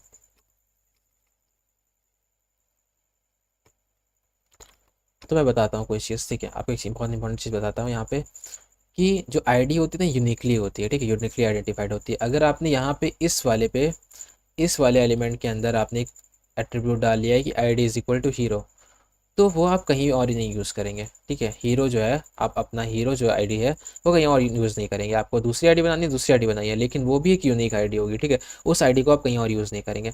लेकिन क्लास आप एक, देखिए, बहुत जगह यूज़ कर सकते हैं, ठीक है। देखिए टेस्ट1 है ना, यूज़ कर सकते हैं। लेकिन आप यहाँ पे आईडी को एक जगह पे आपने मेंशन कर दिया, तो आप उसी जगह पे यूज़ कीजिए। दूसरी जगह आपको आईडी डाल दिए तो दूसरी आईडी बना के डालिए, ठीक है। तो आईडी इसीलिए यूनिकली आइडेंटिफाइड होती है। लेकिन अगर आपको सेम प्रॉपर्टी लगानी थी और दूसरी आईडी भी नहीं डालनी थी, सेम ही आईडी डालनी थी, तो आप वहाँ पे आईडी यूज़ ही क्यों करेंगे, आप वहाँ पे क्लास यूज़ कीजिए। समझ रहे हैं आप बात, इसी की यहाँ पे मैं आईडी क्यों यूज़ करूँगा। यहाँ पे भी टेस्ट1 का मेरे को पूरा स्टाइल लगानी थी, यहाँ पे भी टेस्ट1 वाली पूरी स्टाइल लगानी थी, तो देखिए मैंने यहाँ पे क्लास यूज़ की, यहाँ पे सिर्फ आईडी यूज़ की, क्यों, क्योंकि ये यूनिकली आइडेंटिफाइड था कि मेरे पास ये वाला बटन यूनिकली आइडेंटिफाइड है, ओके। सो यहाँ पे होता है हमारे पास आईडी और क्लास में डिफरेंसेस। बस सिंपल सा डिफरेंस है कि जब भी आपको यूनिक कोई चीज़ हो तो उसको आप आईडी रखिए, ठीक है। अब यहाँ पे हम इसको लिख देते हैं आईडी सेलेक्टर, ओके। तो इस पे हम क्या कर देते हैं, इसको कमेंट कर देते हैं। अब एक बहुत ही इंपॉर्टेंट सेलेक्टर है जो कि हमारा यूनिवर्सल सेलेक्टर, ठीक है। ये जो सेलेक्टर है ये मुझे सबसे ऊपर मेंशन करना चाहिए, सबसे पहली चीज़ तो, ठीक है। ये ज़्यादातर, ये आपका, अगर आपको गुड प्रैक्टिस से चलना है तो आपको ये हमेशा ऊपर मेंशन करना चाहिए, तो मैं इसको ऊपर मेंशन कर देता हूँ, ठीक है। अब यूनिवर्सल सेलेक्टर जो होता है ना, उसको हम लोग क्या लिखते हैं, एस्ट्रिक से लिखते हैं, ऐसे एस्ट्रिक। अब यहाँ पे हम जो प्रॉपर्टी लगाएंगे वो सब पे लग जाएगी, मतलब कि इसके अंदर जितने भी चीज़ है ना HTML में, उन सब पे ये प्रॉपर्टी लग जाएगी। तो आपको सोच समझ के इसके अंदर प्रॉपर्टी डालनी चाहिए जो आपको सब पे लगानी है, ठीक है। ऐसे फिलहाल अगर मैं सोचता हूँ कि मुझे यहाँ पे सबके फ़ॉन्ट जो है ना, फ़ॉन्ट फैमिली, सबकी फ़ॉन्ट फैमिली मेरे को चेंज करनी है, ठीक है। अभी फ़ॉन्ट का टेक्स्ट किसी और तरीके से लिखा, अब मुझे क्या करना है, इनको कर्सिव करना है, ठीक है। तो देखिए सब कर्सिव हो जाएंगे, हो गए ना सब कर्सिव, देखिए। तो ये यूनिवर्सल सेलेक्टर होता है, इसकी प्रॉपर्टी क्या होगी, सब पे लगेगी। सब पे जितना भी HTML में चीज़ लिखी होंगी उन सब पे लग जाएगी ये प्रॉपर्टी। अब यहाँ पे टॉपिक आता है बॉक्स मॉडल, ठीक है। तो बॉक्स मॉडल मैं आपको समझाता हूँ, ठीक है। जैसे कि बॉक्स मॉडल हमारे पास क्या होता है, तो यहाँ पे आते हैं हम लोग अपनी इस पे VS कोड पे, और यहाँ पे हम लोग लिख देते हैं 4.html, ठीक है। तो यहाँ पे लिख देते हैं 4.html, और यहाँ पे हम लिख देते हैं 4.css, ओके। तो 4.html और 4.css मैंने लिख दिया। अब यहाँ पे 4.html पे हम क्या कर देते हैं, ओके, सो इस तरीके से कर दिया हमने। और यहाँ लिख देते हैं कि 4, बस सिंपल सा, और इस पोर्ट को बंद कर देते हैं और इसको रन कर देते हैं, ठीक है। तो मैं आपको कुछ चीज़ें दिखाना चाहता हूँ, ठीक है। पहले तो आपको कुछ चीज़ें दिखाऊंगा, फिर उसके बाद आप उसको समझने के बाद आप बॉक्स मॉडल को समझ पाएंगे, ठीक है। जैसे कि सपोज करिए मैंने यहाँ पे H1 टैग लगाया, ठीक है। अब मैंने यहाँ लिखा ड्रॉप एक्स आउट, ओके। सो H1 टैग है और इस पर ड्रॉप एक्स आउट लिखा है, सिंपल सा चीज़ है, इसमें कोई बड़ी रॉकेट साइंस नहीं है, ठीक है। अब इसमें हम CSS को लिंक कर लेते हैं, तो link rel is equal to style sheet, okay. और उसके बाद href हमारे पास क्या हो जाएगा 4.css, ठीक है। इसको बंद कर देते हैं हम लोग, और ये हमारे पास 4.css पे लगी गई अब, ठीक है। अब मैं करता हूँ कि H1 टैग को सेलेक्ट करता हूँ और बोलता हूँ यहाँ पे कि बॉर्डर जो है ना वो हमारे पास 2px का सॉलिड ऑरेंज है, ठीक है। अभी आप सोचिए मत ज़्यादा कुछ, अभी मैं सब समझ में आ जाएगा आपको, ठीक है। 2px का सॉलिड ऑरेंज कुछ इस तरीके का है, ठीक है। अब मुझे क्या करना है कि ये बॉर्डर और ये जो टेक्स्ट है ना इनके बीच में थोड़ा सा डिफरेंसेस करना है, थोड़ा सा इनके बीच में गैप करना है। तो मैं यहाँ पे क्या कर सकता हूँ, यहाँ पे मैं पैडिंग लगा सकता हूँ। क्या होती है, एक नाम की चीज़ होती है, एक प्रॉपर्टी होती है, जिसे कहते हैं पैडिंग, ठीक है। और पैडिंग आप जितना लगाएंगे उसके हिसाब से टेक्स्ट और इस बॉर्डर के बीच में गैप हो जाएगा, देखिए। जितना बढ़ाते रहेंगे उतना इस टेक्स्ट और इस बॉर्डर के बीच में गैप हो जाएगा, देखिए। ये टेक्स्ट और ये बॉर्डर गैप है ना इनके बीच में, 20 कर लेंगे, देखिए गैप और बढ़ जाएगा। टेक्स्ट और बॉर्डर के बीच में गैप बढ़ेगा और कहीं नहीं, देखिए, ठीक है।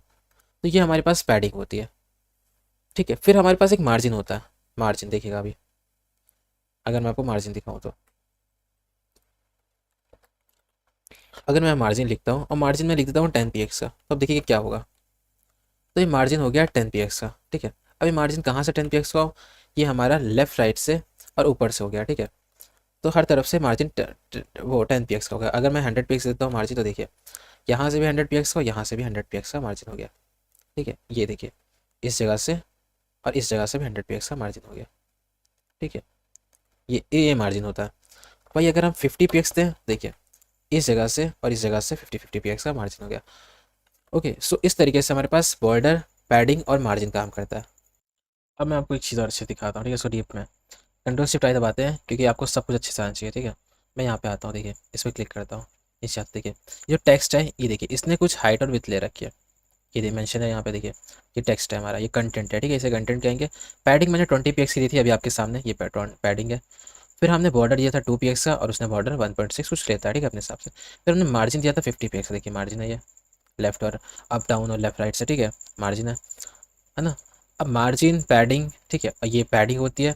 तो क्या कह सकते हैं हम लोग, कंटेंट और बॉर्डर के बीच में पैडिंग आती है हमारे पास, और बॉर्डर के बाहर आती है हमारे पास मार्जिन, ठीक है। अब ये चीज़ें होती है, ठीक है। इस तरीके से हम, ये हमारे पास क्या है, बॉक्स मॉडल है, ठीक है। ये बॉक्स मॉडल है, ये हमारी पैडिंग है, ये हमारे पास बॉर्डर है, ये हमारे पास मार्जिन है, ठीक है। इसे बॉक्स मॉडल कहेंगे, ठीक है। और कंटेंट पे भी ध्यान देना है, कंटेंट की कितनी हाइट और विड्थ है, ठीक है। जैसे कि अगर मैं यहाँ पे आपको अच्छे दिखाऊं, तो अगर मैं यहाँ पे एक और टैग लिखता हूँ H2 और यहाँ पे क्या कर देते हैं हम लोग, लिख देते हैं ड्रॉप एक्स आउट, फिर से।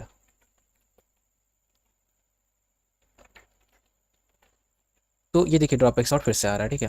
लेकिन अब अगर हम चेक करें, कंट्रोल शिफ्ट आई दबा के इंस्पेक्ट एलिमेंट पे जाके अपना एलिमेंट चेक करें, ठीक है।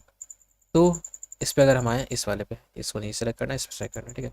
अब देखिए जो 50% मार्जिन दिया था उसके नीचे तो दूसरा कंटेंट आया है, देखिए ये वाला कंटेंट जो है हमारे पास ड्रॉप एक्स आउट हमने दिया है, और 50% मार्जिन के बाद ही तो आया है। तो ये मार्जिन हो गई हमारी जो बॉर्डर से ऊपर लगती है, फिर बॉर्डर हो गया हमारे पास, फिर पैडिंग हो गया हमारे पास, और फिर कंटेंट हो गया, ठीक है। कंटेंट का भी आप साइज़ यहाँ पे होता है, ठीक है। कंटेंट का साइज़ आप अपने हिसाब से सेट करते हैं, जैसे जैसे आपने लिख दिया इसका फॉन्ट साइज़ क्या कर दो, फॉन्ट साइज़ का आप कर दो कि 100px कर दो, आपने ये लिख दिया तो कितना बड़ा फॉन्ट साइज़ हो जाएगा, देखिए, है ना। ये अब इसने अपने हिसाब से हाइट और विड्थ ले ली फॉन्ट साइज़ ने। उसके बाद पैडिंग अपने हिसाब से जो हमने सेट की थी वही है, और बॉर्डर और मार्जिन है अपने जो भी हमने सेट किया।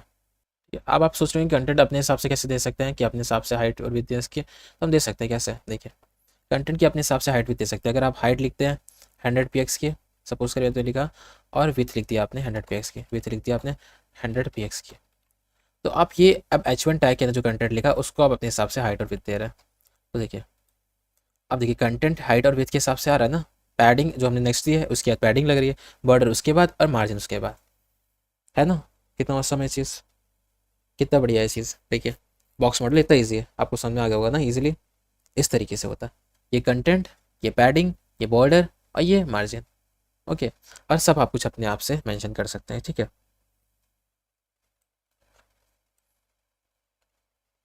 अब नेक्स्ट टॉपिक पे जाते हैं हम लोग। यहाँ पे क्या पढ़ने जा रहे हैं हम लोग, फॉन्ट। तो फॉन्ट पढ़ते हैं अब हम लोग।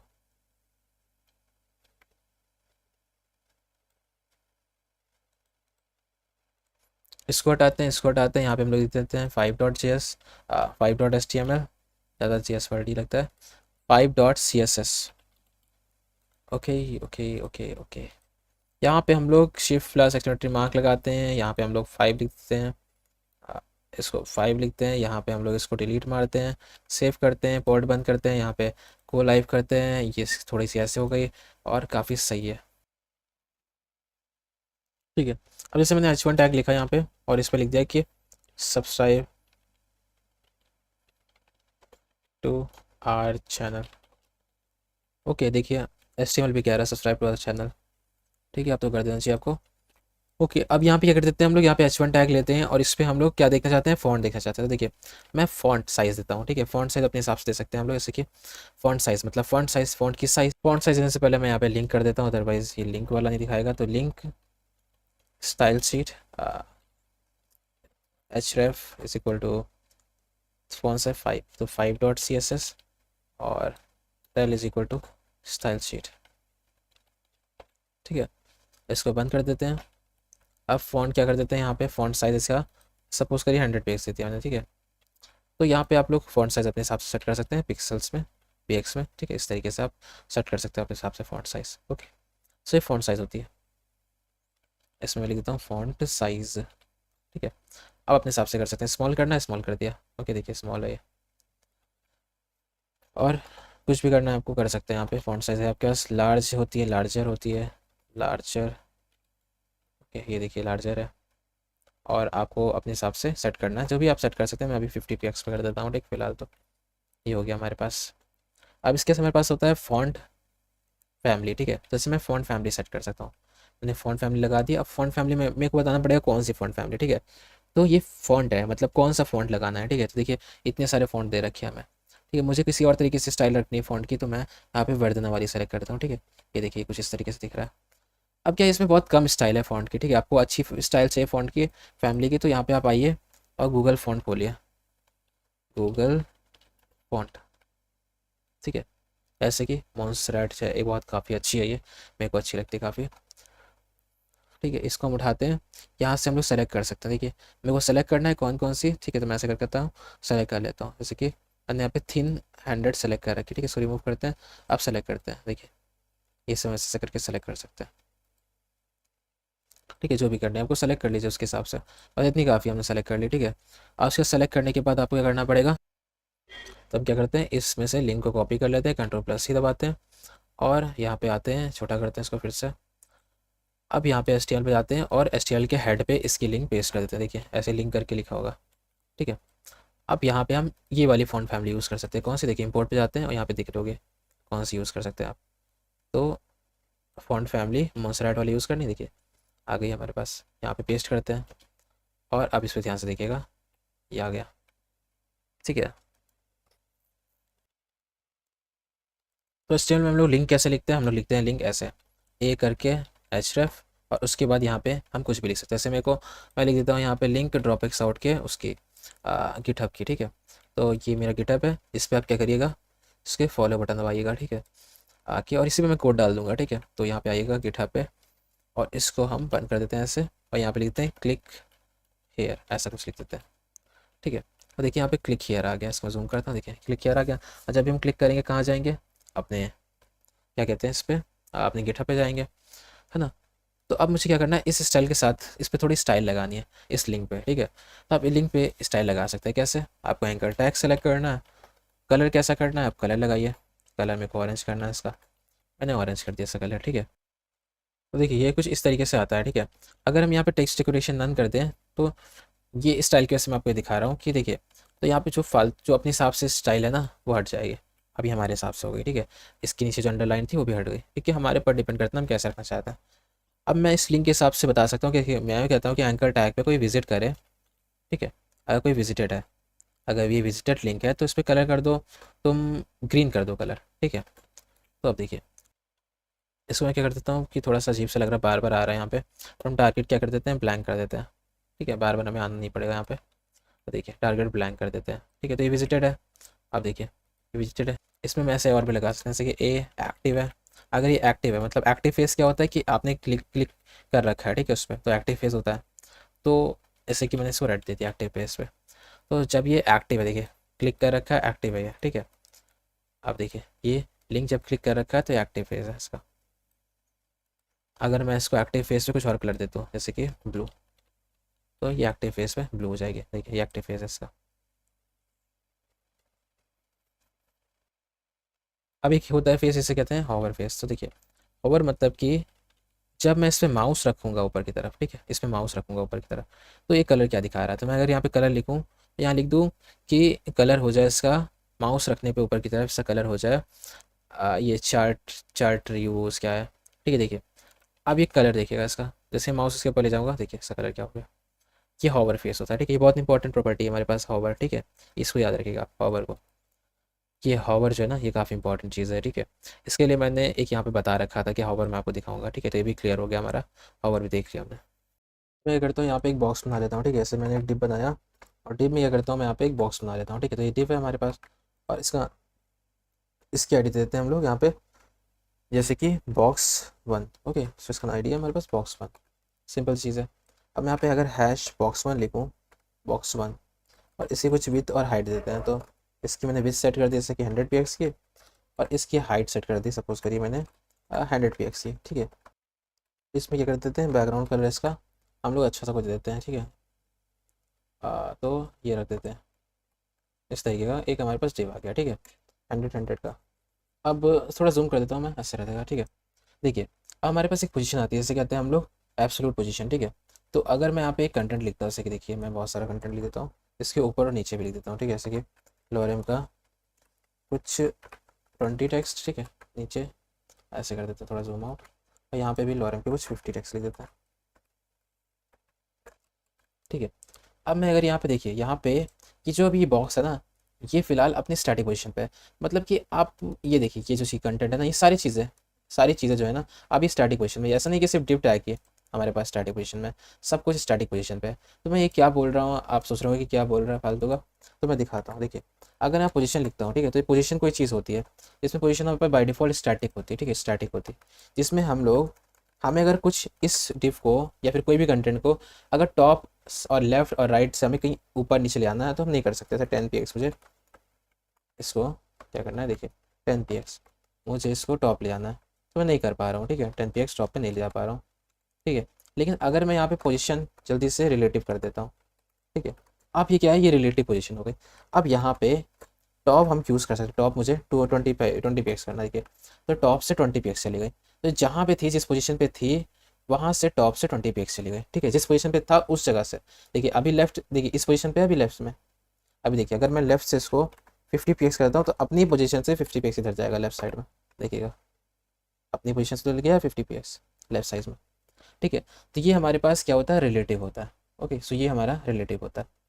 अब मैं इसी कोड को और शिफ्ट डाउन दबाता हूँ, ठीक है, और इसको कमेंट कर देता हूँ। ये हमारा क्या था, रिलेटिव, ओके। सो ये रिलेटिव था, मैं यहाँ पर ऊपर लिख देता हूँ रिलेटिव। इस तरीके से रिलेटिव काम करता है, ठीक है, आपको समझ में आ गया होगा। अब ये पोजीशन को हम लोग हटाते हैं यहाँ पे, अब वापस बॉक्स को उसी जगह पहुँचाते हैं यहाँ था, ठीक है। देखिए बॉक्स यहाँ पे, अब एक पोजीशन देखते से कहते हैं हम लोग एब्सोल्यूट। अब देखिए एब्सोल्यूट पोजीशन लगाई मैंने, ठीक है। बॉक्स जो है ना वो पेज पे काम करने लगा, मतलब कि ये जो बॉक्स है या फिर जो भी कंटेंट आप लिखेंगे ये हमारे पेज के साथ काम कर रहा है, पूरे स्क्रीन के साथ काम कर रहा है, ठीक है। अब अगर मैं टॉप लिखता हूँ, जैसे कि मैं टॉप लिख देता हूँ, टॉप 10 px का।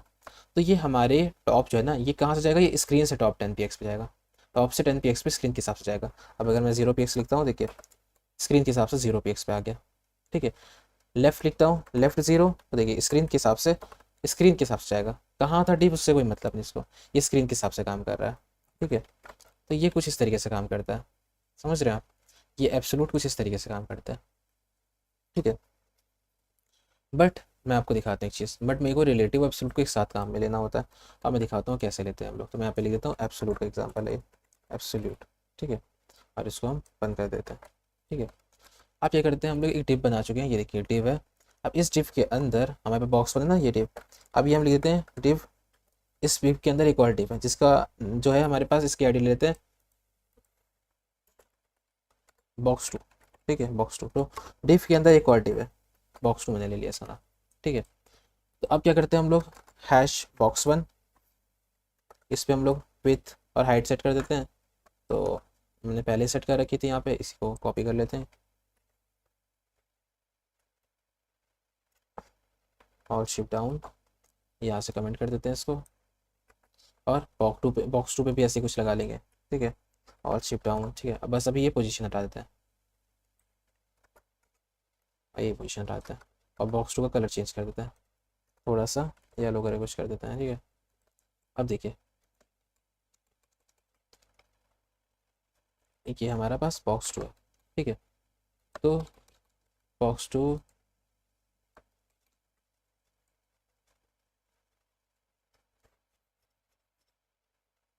अब box 1 को थोड़ा सा बड़ा करते हैं, अदरवाइज विजिबल नहीं होगा।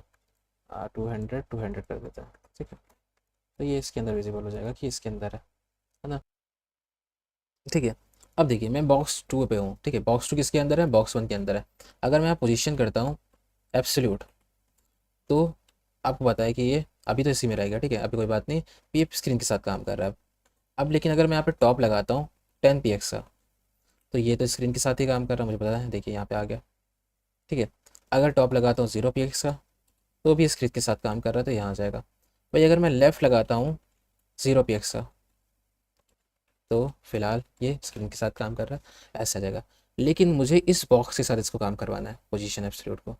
तो हमें क्या करना पड़ेगा, जिस पोजीशन इस बॉक्स के अंदर ही है ना, उस बॉक्स को मुझे पोजीशन करना पड़ेगा रिलेटिव। तो ये अपना पेरेंट किसको मांगेगा, पहले स्क्रीन को मान रहा था एब्सोल्यूट वाला, अब ये अपना पेरेंट मान लेगा रिलेटिव वाले को। ज़रूरी नहीं आपको यहाँ पे रिलेटिव ही करना पड़ेगा, पेरेंट आप इसको एब्सोल्यूट को एब्सोल्यूट के अंदर ही, यहाँ पे अगर मैं यहाँ पे एब्सोल्यूट भी कर दूंगा तभी वो उसको पेरेंट मान लेगा, ठीक है। लेकिन फिर ये वाला एब्सोल्यूट सपोज करिए आपको टॉप लेफ्ट करना होगा, तो यहाँ पे भी दिक्कत पड़ जाएगी, ठीक है। इसलिए मैं इसको रिलेटिव कर देता हूँ, क्योंकि इसकी रिलेटिव पोजीशन वही रहती है जहाँ से उसने शुरू किया होता है। तो अब देखिए ये जो है ना एब्सोल्यूट वाला बॉक्स, इसने box 1 को अपना पेरेंट मान लेगा। अब देखिए इसके साथ काम कर रहा है। अगर अब मैं यहाँ पे 50 px को ले जाऊँ आगे की तरफ, तो 50 px चला जाएगा, और लेफ्ट अगर ले जाऊँ उसको मैं 25 px, तो 25 px लेफ्ट पे चला जाएगा। अब जो भी मैं करना चाहता हूँ, लेकिन वो क्या करेगा, बॉक्स के साथ काम करेगा, और उसका पेरेंट अब ये हो गया है, ठीक है, ब्लू वाला बॉक्स। तो इस तरीके से ये हमारा पोजिशंस होती है, ठीक है, ईजी होती है। आगे आपको सामने कैसे होती हैं पोजिशंस, तो ठीक है, मैंने कुछ कोड लिख दिया, ठीक है। देखिए यहाँ पे बॉक्स बनाया, मैंने एक बड़ा सा कंटेनर बनाया है, उसके अंदर छोटे छोटे से बॉक्स बनाए, देखिए एक में 1 लिखा है मैंने, एक में 2 लिखा है, एक में 3 लिखा है, ठीक है। अब कंटेनर में कुछ नॉर्मल से डिज़ाइन लगाए जो हम लोग पढ़ चुके हैं, विथ लगा दिया, हाइट लगा दी, और बॉर्डर लगा दिया, ठीक है। बॉर्डर रेडियस से क्या होता है, जो कर्वनेस आ रहा है ना एकदम ऐसे घुमा हुआ, ये हो गया, ठीक है। और बैकग्राउंड कलर सेट किया, ऐसे ही बॉक्स में कर दिया हमने, ठीक है। तो ऐसी चीज़ें करी हमने, बहुत ही बेसिक सी चीज़ की है, ठीक है। अब यहाँ पे हम फ्लेक्स प्रॉपर्टीज़ लगाएंगे, लेकिन उससे पहले पता चलना चाहिए कि फ्लेक्स होता क्या है। तो बेसिकली आपको जब वेबसाइट का लेआउट क्रिएट करने होते हैं ना, लेआउट सेट करने होते हैं, तो उसके लिए आप फ्लेक्स यूज़ करते हैं, ठीक है। बस सिंपल सा वर्ड, और आपको सब समझ में आएगा कि लेआउट सेट करने के लिए फ्लेक्स यूज़ करते हैं। अब देखिए अगर मैं यहाँ पे लिखता हूँ डिस्प्ले फ्लेक्स, ठीक है, तो जैसे मैं फ्लेक्स लिख दिया, तो देखिए क्या हो गया कि अपने आप को डायरेक्शन इसमें किस में कर दिया, रो में कर दिया, ठीक है। तो इसके डायरेक्शन हम सेट कर सकते हैं कैसे, अगर मैं यहाँ पे फ्लेक्स डायरेक्शन लिखता हूँ और यहाँ पे लिख देता हूँ रो, तो ये क्या है, ये रो, देखिए ये रो पे आ ही गया, जैसे मैंने फ्लेक्स लिखा था बाय डिफॉल्ट रो में आ गया। अगर मैं इसको कॉलम लिखता हूँ, देखिए कॉलम में आ गया। अगर मैं यहाँ पे लिख देता हूँ कॉलम रिवर्स, तो ये क्या हो जाएगा, ये उल्टा आ जाएगा, कॉलम में 3 2 1 इस तरीके से आ जाएगा। तो ये कुछ इस तरीके का हमारा डिस्प्ले फ्लेक्स और फ्लेक्स डायरेक्शन काम करता है, ठीक है, इजी हो गया हमारे लिए।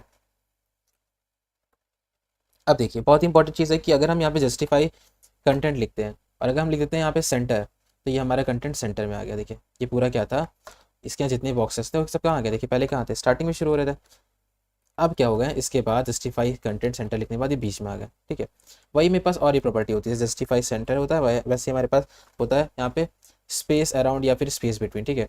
तो स्पेस अराउंड का मतलब क्या होता है, देखिए इन सब के बीच में स्पेस हो गया, ठीक है, इस सब के बीच में स्पेस आ गई, देखिए ध्यान से। तो ये इसके बीच में भी स्पेस है, इसके बीच में भी स्पेस है, और यहाँ से इन दोनों के बीच में भी स्पेस है, ठीक है, बराबर बराबर का। तो ये होता है स्पेस अराउंड। वैसे और भी होते हैं, जैसे कि हमारे पास होता है स्पेस, स्पेस लिखते हैं स्पेस बिटवीन, ठीक है। तो स्पेस बिटवीन से क्या होगा, देखिए इनके बीच में स्पेस आ गया, ये स्पेस है, ये स्पेस है, बराबर बराबर का स्पेस है, ठीक है, बीच बीच में।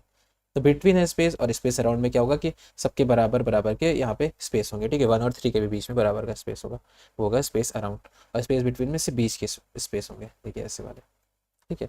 ये होता है हमारे पास स्पेस बिटवीन। इसके पास आपके पास देखिए, ये तो हो गया आपके पास वर्टिकली आप जा रहे हैं। अब हॉरिजेंटली आपको काम करना है, तो अलाइन आइटम कर सकते हैं। अलाइन आइटम अगर आप सेंटर करते हैं तो देखिए आप यहाँ पे सेंटर पे आ जाएंगे। फिर अगर आपको अलाइन आइटम आपको करना है, यहाँ पे करना है आपको फ्लेक्स स्टार्ट, तो स्टार्ट पे आ जाएगा, ठीक है। और भी देख सकते हैं यहाँ पे, देखिए यहाँ पे जैसे आप लिखिए आइटम्स, या रिकमेंडेशन में आ जाएगा, ठीक है। फ्लेक्स एंड, तो यहाँ पे एंड पे स्टार्ट हो जाएगा, ठीक है। तो इस तरीके से हम लोग यहाँ पे काम कर सकते हैं, जस्टिफाई कंटेंट और अलाइन आइटम लगा के। और यहाँ पे हम लोग मैंने अभी आपको एक चीज़ और दिखाई थी, फ्लेक्स डायरेक्शन, ठीक है। फ्लेक्स डायरेक्शन भी यहाँ लगा सकते हैं, जैसे फ्लेक्स डायरेक्शन मैंने लगाया था, तो ये हमने कॉलम में किया था, ठीक है। कॉलम में कर देते हैं वापस, तो देखिए कॉलम में ऐसा हो गया, ठीक है। अब फ्लेक्स एंड कॉलम में ये उल्टा लेने लगा, ठीक है, ठीक है। कॉलम में अपनी चीज़ को उल्टा लेने लगा। अब जस्टिफाई कंटेंट से क्या होगा हमारे पास, ये देखिए इस तरीके से शुरू हो रहा था, पहले रो के हिसाब से ले रहा था जस्टिफाई कंटेंट। अब जस्टिफाई कंटेंट स्पेस बिटवीन किसके हिसाब से ले रहा है, कॉलम के हिसाब से ले रहा है। अगर हम जस्टिफाई इस कंटेंट सेंटर कर देते हैं, तब भी कॉलम के हिसाब से ही ले रहा है, ठीक है, पहले रो के हिसाब से ले रहा था, ठीक है, समझ लीजिए आप, ठीक है। आप इसको वापस लिख देते हैं अपने फॉर्म में, यहाँ पे लिख देते हैं जो भी हमने लिखा था, अलाइन आइटम सेंटर, तो ये बीच में जाएगा, ठीक है। और इसको हम कमेंट कर देते हैं फ्लेक्स डायरेक्शन को, और ये हमारे पास कमेंट हो गया, ठीक है। इस तरीके से आप डिव को सेंटर में ला सकते हैं, देखिए बहुत ही इंपॉर्टेंट चीज़ है डिव को सेंटर में लाना, ठीक है। काफ़ी लोग इस पर बहुत सारे मतलब मीम्स बनाते हैं, तो बहुत ईजी है वैसे तो इसको डिव को सेंटर में लाना। इसको H2 बना लेते हैं, ठीक है। ये हमारा डिव को सेंटर में लिया है। अगर इसके बारे में अगर आपको और डिटेल में देखना है, ठीक है, फ्लैक्स के बारे में, तो मैं आपको एक वीडियो रिकमेंड करता हूँ, ठीक है, ड्रॉप एक्स आउट की, ड्रॉप एक्स आउट की। आप चाहिए यूट्यूब चैनल पे, और यहाँ पे चाहिए आप यहाँ पे लिखिए, यहाँ पे आप सर्च भी कर सकते हैं ड्रॉप एक्स आउट CSS में, क्या से ये भी आ जाएगा आपको, ठीक है। देखिए बेसिकली ये रहा drop x out full course in HTML, ठीक है, CSS full course in Hindi, drop x out का देखिए फ्लैक्स है, ये पूरा पढ़िए, ठीक है। ये आप पूरा देखिए, कितने मिनट का ये, ऑलमोस्ट ये 15 मिनट का है, ठीक है। इसमें आपको और भी चीज़ें फ्लेक्स की जितनी भी चीज़ें सारी आ जाएंगी, ठीक है, क्योंकि आपको लेआउट बनाना है तो आपको और अच्छी चीज़ें सारी चीज़ें आनी चाहिए। तब हम लोग बहुत ही इंपॉर्टेंट, देखिए फ्लेक्स बॉक्स का यहाँ से शुरू होगा, ठीक है। हम इसको अच्छे से देख सकते हैं, इसमें डीप डाउन है काफ़ी। अब यहाँ पे तो हम एसेंशियल चीज़ें देख रहे हैं, सिर्फ उतना ही देखते हैं टॉपिक। नेक्स्ट हमारे पास टॉपिक है बॉक्स साइजिंग, ओके। सो बॉक्स साइजिंग सारे टॉपिक देखते हैं अब हम लोग, और थोड़े टॉपिक बचे हैं हमारे पास। तो बॉक्स साइजिंग पे यहाँ पे क्या करेंगे हम लोग, इसको बंद करते हैं। यहाँ पे हम लोग लिख देते हैं 9.css, ठीक है। तो 9.css और 9.html, और यहाँ पे हम लिख देते हैं दूसरी फाइल 9.html, तो 9.html, ओके। 9.css और 9.html मैंने लिख दिया यहाँ पे। अब 9.html जो है ना, इसको आप कंट्रोल प्लस यहाँ पे एक्सेप्ट रिमार्क लगाते हैं, और यहाँ पे आप टाइटल में 9 दे देते हैं, ठीक है, हम लोग 9 ऐसे, ओके। सो अब हम यहाँ पे कर देते हैं, अपनी फाइल खोलते हैं ये वाली 9, तो यहाँ पे लिंक कर लेते हैं 9.css को, तो लिंक href 9.css, और 9.css कहाँ पे, rel related to style sheet, ये हमने कर दिया, ठीक है, बेसिक चीज़ है, कर दी हमने बेसिक चीज़। इसको हटाते हैं, यहाँ पे गो लाइव जाते हैं अपना, ठीक है। तो 9.html हो गया हमारे पास। दो बॉक्स बनाते हैं प्यारा सा, और मैं उस दोनों बॉक्स में आपको समझाऊंगा फिर ये चीज़। तो एक हम बॉक्स 1 बनाते हैं, ठीक है। तो ऐसे आप शॉर्टकट में भी लिख सकते हैं, ऐसे आपको क्लास लिखनी है तो बॉक्स 1 है, देखिए इस तरीके से लिख सकते हैं आप। फिर एक बॉक्स 2 बना लेते हैं, डॉट बॉक्स 2, ठीक है। हम जाते हैं 9.css पे, यहाँ पे लिखते हैं बॉक्स 1, ठीक है। बॉक्स 1 में हम लोग क्या करते हैं, बैकग्राउंड कलर अपने हिसाब से सेट कर देते हैं। मैं यहाँ पे कैरेट ब्लू कर देता हूँ, और इसकी विथ हाइट कर देते हैं सेट, तो विथ ऑलमोस्ट हमारे पास हो जाएगी 500 px, और हाइट हम लोग सेट कर देते हैं इसकी ऑलमोस्ट 120 px, ओके, अच्छी रहेगी, ठीक है। कुछ इस तरीके की हो जाएगा ये, 100 पे रखते हैं इसको, ठीक है। अब यहाँ पे इसको कॉपी कर लेते हैं, बॉक्स 2 की भी कुछ इस तरीके से कर देते हैं हम लोग, बस कलर चेंज कर देते हैं, ठीक है। और फिर हम इन दोनों को अच्छे से देख पाएंगे इसी तरीके से करने के बाद। तो इन दोनों को अच्छे से देखने के लिए मैं यहाँ पे क्या कर देता हूँ, यहाँ पे कलर दे देता हूँ। ठीक है, अब क्या करते हैं हम लोग यहाँ पे इन दोनों के बीच में HR लगा देते हैं, तो बार, ताकि थोड़ा डिफरेंस, थोड़ा स्पेस रहे दोनों के बीच में। ठीक है, अब यहाँ पे अपना काम करेंगे। अब यहाँ पे हम देखने वाले हैं क्या, बॉक्स साइजिंग। ठीक है, तो बॉक्स साइजिंग बहुत इंपॉर्टेंट चीज़ है, और ऐसा क्यों है, मैं ऐसा क्यों बोल रहा हूँ देखिए। तो मैं देखिए बॉक्स साइजिंग पहले देता हूँ, बॉक्स साइजिंग कंटेंट बॉक्स, जो कि बाय डिफ़ॉल्ट है हमारे पास। ठीक है, कंटेंट बॉक्स में अगर हमने देखिए हाइट दी है 120 px और विथ दी है 500 px। ठीक है, अब आपको सब कुछ समझ में देगा।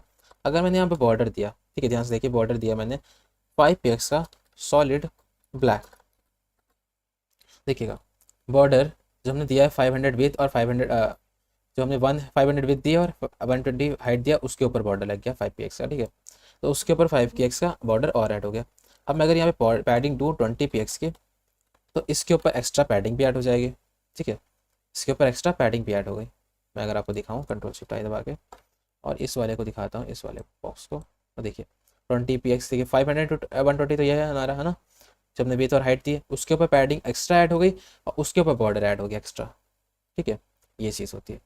बट अगर हम यही सेम चीज़ कॉपी करते हैं, Ctrl+C और Ctrl+V दबाते हैं, और यहाँ पे हम क्या कर देते हैं, बॉक्स साइजिंग हम लोग कर देते हैं, मैं दिखाता हूँ आपको, बॉक्स साइजिंग यहाँ पे हम लोग कर देते हैं बॉर्डर बॉक्स। ठीक है, सेव करते हैं। तो देखिए यहाँ पे कोई भी इफेक्ट देखने को नहीं मिला, क्योंकि 500 और 120 हाइट और विड्थ इसने ली, और उसी के अंदर पैडिंग और बॉर्डर लगाया, सेट किया। ठीक है, उसके अंदर ही पैडिंग और बॉर्डर सेट किया। ये देखिए, देखिए पूरी 500 और 120 जो थी हाइट और विड्थ था, उसको उसने क्या किया, कम कर दिया, और पैडिंग और बॉर्डर को उसी के अंदर सेट कर दिया। ठीक है, मतलब अब ये पूरा बॉक्स है 500 px और 120 px की हाइट का, और उसके अंदर 20 px का पैडिंग थी। ठीक है, और यहाँ पे जो कंटेंट था, कंटेंट को उसने थोड़ा सा स्प्लिट कर दिया। ठीक है, तो मतलब पूरा 500 में से सबके लिए छोटा छोटा पार्ट स्प्लिट कर दिया इसने, और यहाँ पे इसने क्या किया था, अलग से लिया था एक्स्ट्रा। ठीक है, जब हमने कंटेंट बॉक्स किया था तो अलग से उसने एक्स्ट्रा लिया था, पैडिंग और बॉर्डर के लिए एक्स्ट्रा लिया था। और इसने क्या किया, बॉक्स टू ने, जो कि हमारे यहाँ पे यूज़ कर रहे हैं बॉर्डर बॉक्स, तो इसने इसी विथ और हाइट पे पैडिंग और बॉर्डर, ठीक है, और जो भी आप लगाएंगे उसी के अंदर ही लेगा। ठीक है, तो हम क्या देखने वाले हैं, मीडिया क्यूरी देखने वाले हैं। ठीक है, तो देखिए मैंने जो 8.css दिखाया था आपको, 8.html, उसी का मैंने कोड उठा लिया बॉक्स वाला। ठीक है, बस यहाँ पे बॉक्स की जो विथ है उसको थोड़ी बढ़ा दी है, और यहाँ पे जो बॉक्स था हमारा ये बड़ा वाला, इसकी विथ मैंने हटा दी है। ठीक है, इसकी विथ मैंने हटा दी, इस वाइट लगा रखी है, तभी देखिए ये बड़ा दिख रहा है। ठीक है, विथ इसने अपने हिसाब से स्क्रीन के लिए इसीलिए। ठीक है, तो यहाँ पे जो है ना, इस तरीके से काम कर रहा है।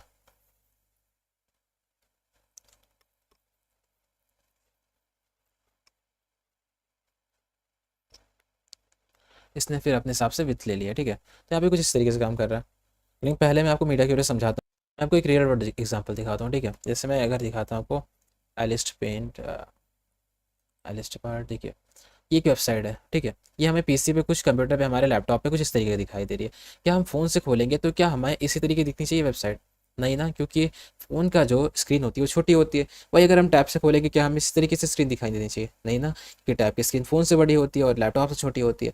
तो हमें इस तरीके से वेबसाइट बनानी चाहिए कि एक यूज़र हमारी वेबसाइट पे आए तो फिर वो किसी भी डिवाइस से आए, उसको मज़ा आ जाए। लेकिन ठीक है, तभी तो विजिट करेंगे हमारी वेबसाइट पे। तो Ctrl+Shift+I दबाते हैं और देखते हैं क्या ये, इसको रिस्पॉन्सिवनेस देखते हैं इसकी। देखिए इसको ऐसे छोटा करते हैं, देखिए ये अपने हिसाब से रिस्पॉन्सिव हो रही है। ठीक है, देखिए बड़ी थी तो देखिए कैसी है ना। अब देखिए इसको ऐसे ही हम लोग छोटी रिस्पॉन्सिव किसी छोटे स्क्रीन पे आते हैं, तो देखिए मेन्यू यहाँ पे आ गया, इजी हो गया हमारे लिए मेन्यू भी आना।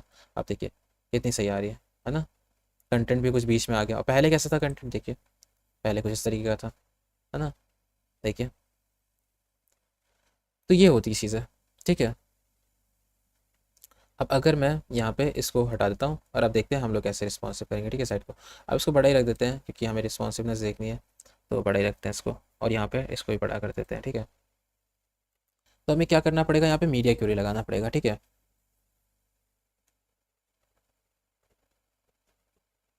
जैसे कि मैं कैसे मीडिया क्यूरी लगाऊंगा, यहाँ पे देखिए मेरे को लिखना पड़ेगा @मीडिया। ओके, सो मैं मीडिया क्यूरी यहाँ पे लगा रहा हूँ। मैं बोलता हूँ कि मैक्स विथ, ठीक है, 720 तक की,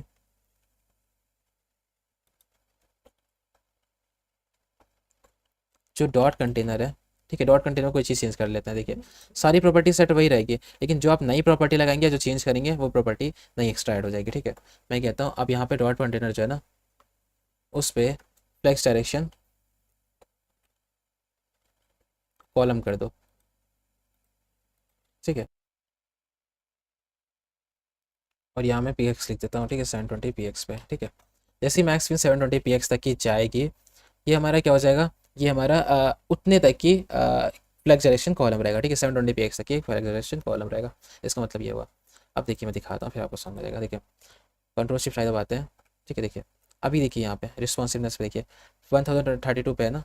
देखिए जैसे ही मैं 720 मैक्स विथ आती है हमारे पास, ये फ्लैग जनरेशन क्या हो जाएगा, ये देखिए कॉलम हो गया ना फ्लैग जनरेशन। ये तुमने किया था, इस तरीके से आप रिस्पॉन्सिवनेस कर सकते हैं। ठीक है, ओके। तो मैक्स विथ मैंने डाली, तो इसका मतलब क्या है कि जीरो से लेकर मैक्स विथ कितना 720 तक की हमारे पास ये फ्लेक्सरेशन कॉलम रहना चाहिए। ठीक है, इसका मतलब क्या है, बट आप अपने हिसाब से प्रॉपर्टी सेट कर सकते हैं मीन विथ डाल के। ठीक है, मीन विथ मतलब कहाँ से शुरू करना, आप ये भी डाल सकते हैं। ठीक है,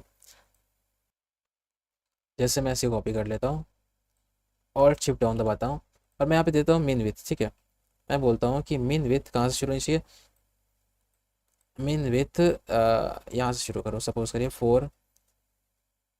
480 से। ठीक है, 480 पी से शुरू करो, और यहाँ पे इसका कलर कर दो बैकग्राउंड कलर।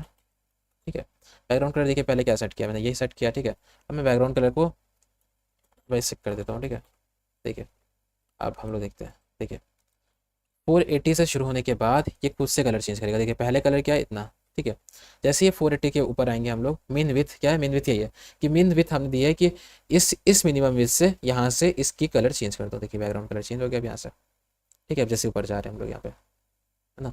और मैक्स विथ में क्या हुआ था, वहाँ से, और मैक्स विथ में क्या होता है, वहाँ तक की हो रहा था। ठीक है, वहाँ तक की खत्म हो रहा था। जैसे मैंने फ्लेक्स डायरेक्शन कॉलम किया था, तो मैक्स विथ यहाँ से खत्म हो रही है। ठीक है, उसके बाद से ये नॉर्मली आ रहा है, और मिन विथ क्या है, वहाँ से शुरू हो रहा है। ठीक है, जहाँ से मैंने मिन विथ दे रखी है। तो ये चीज़ है आपके पास। सो होपफुली आपको बहुत मज़ा आई होगी इस वाले कोर्स में, हम लोगों ने बहुत मज़ा किया। ठीक है, अब आपको क्या करना है, इस वीडियो में मैं रखता हूँ लाइक का टारगेट ऑलमोस्ट, यहाँ पे रख देता हूँ, मैं लिख देता हूँ यहाँ पे लाइक का टारगेट मैं रख देता हूँ 300। ठीक है, अगर 300 लाइक होने के बाद, जैसे 300 लाइक हो जाएंगे, एक दिन भी नहीं लगेंगे, 2 दिन भी नहीं लगेंगे, JS का एसेंशियल्स रेडी हो जाएगा। ठीक है, JS का एसेंशियल, तो हम लोग JS का एसेंशियल बनाते हैं। ठीक है, 300 लाइक का टारगेट रखते हैं। ठीक है, और CSS पे और प्रोजेक्ट बनाते हैं, बस आपको कमेंट करना है। ठीक है, क्या क्या आपको चाहिए CSS में। ठीक है, so thank you and bye bye.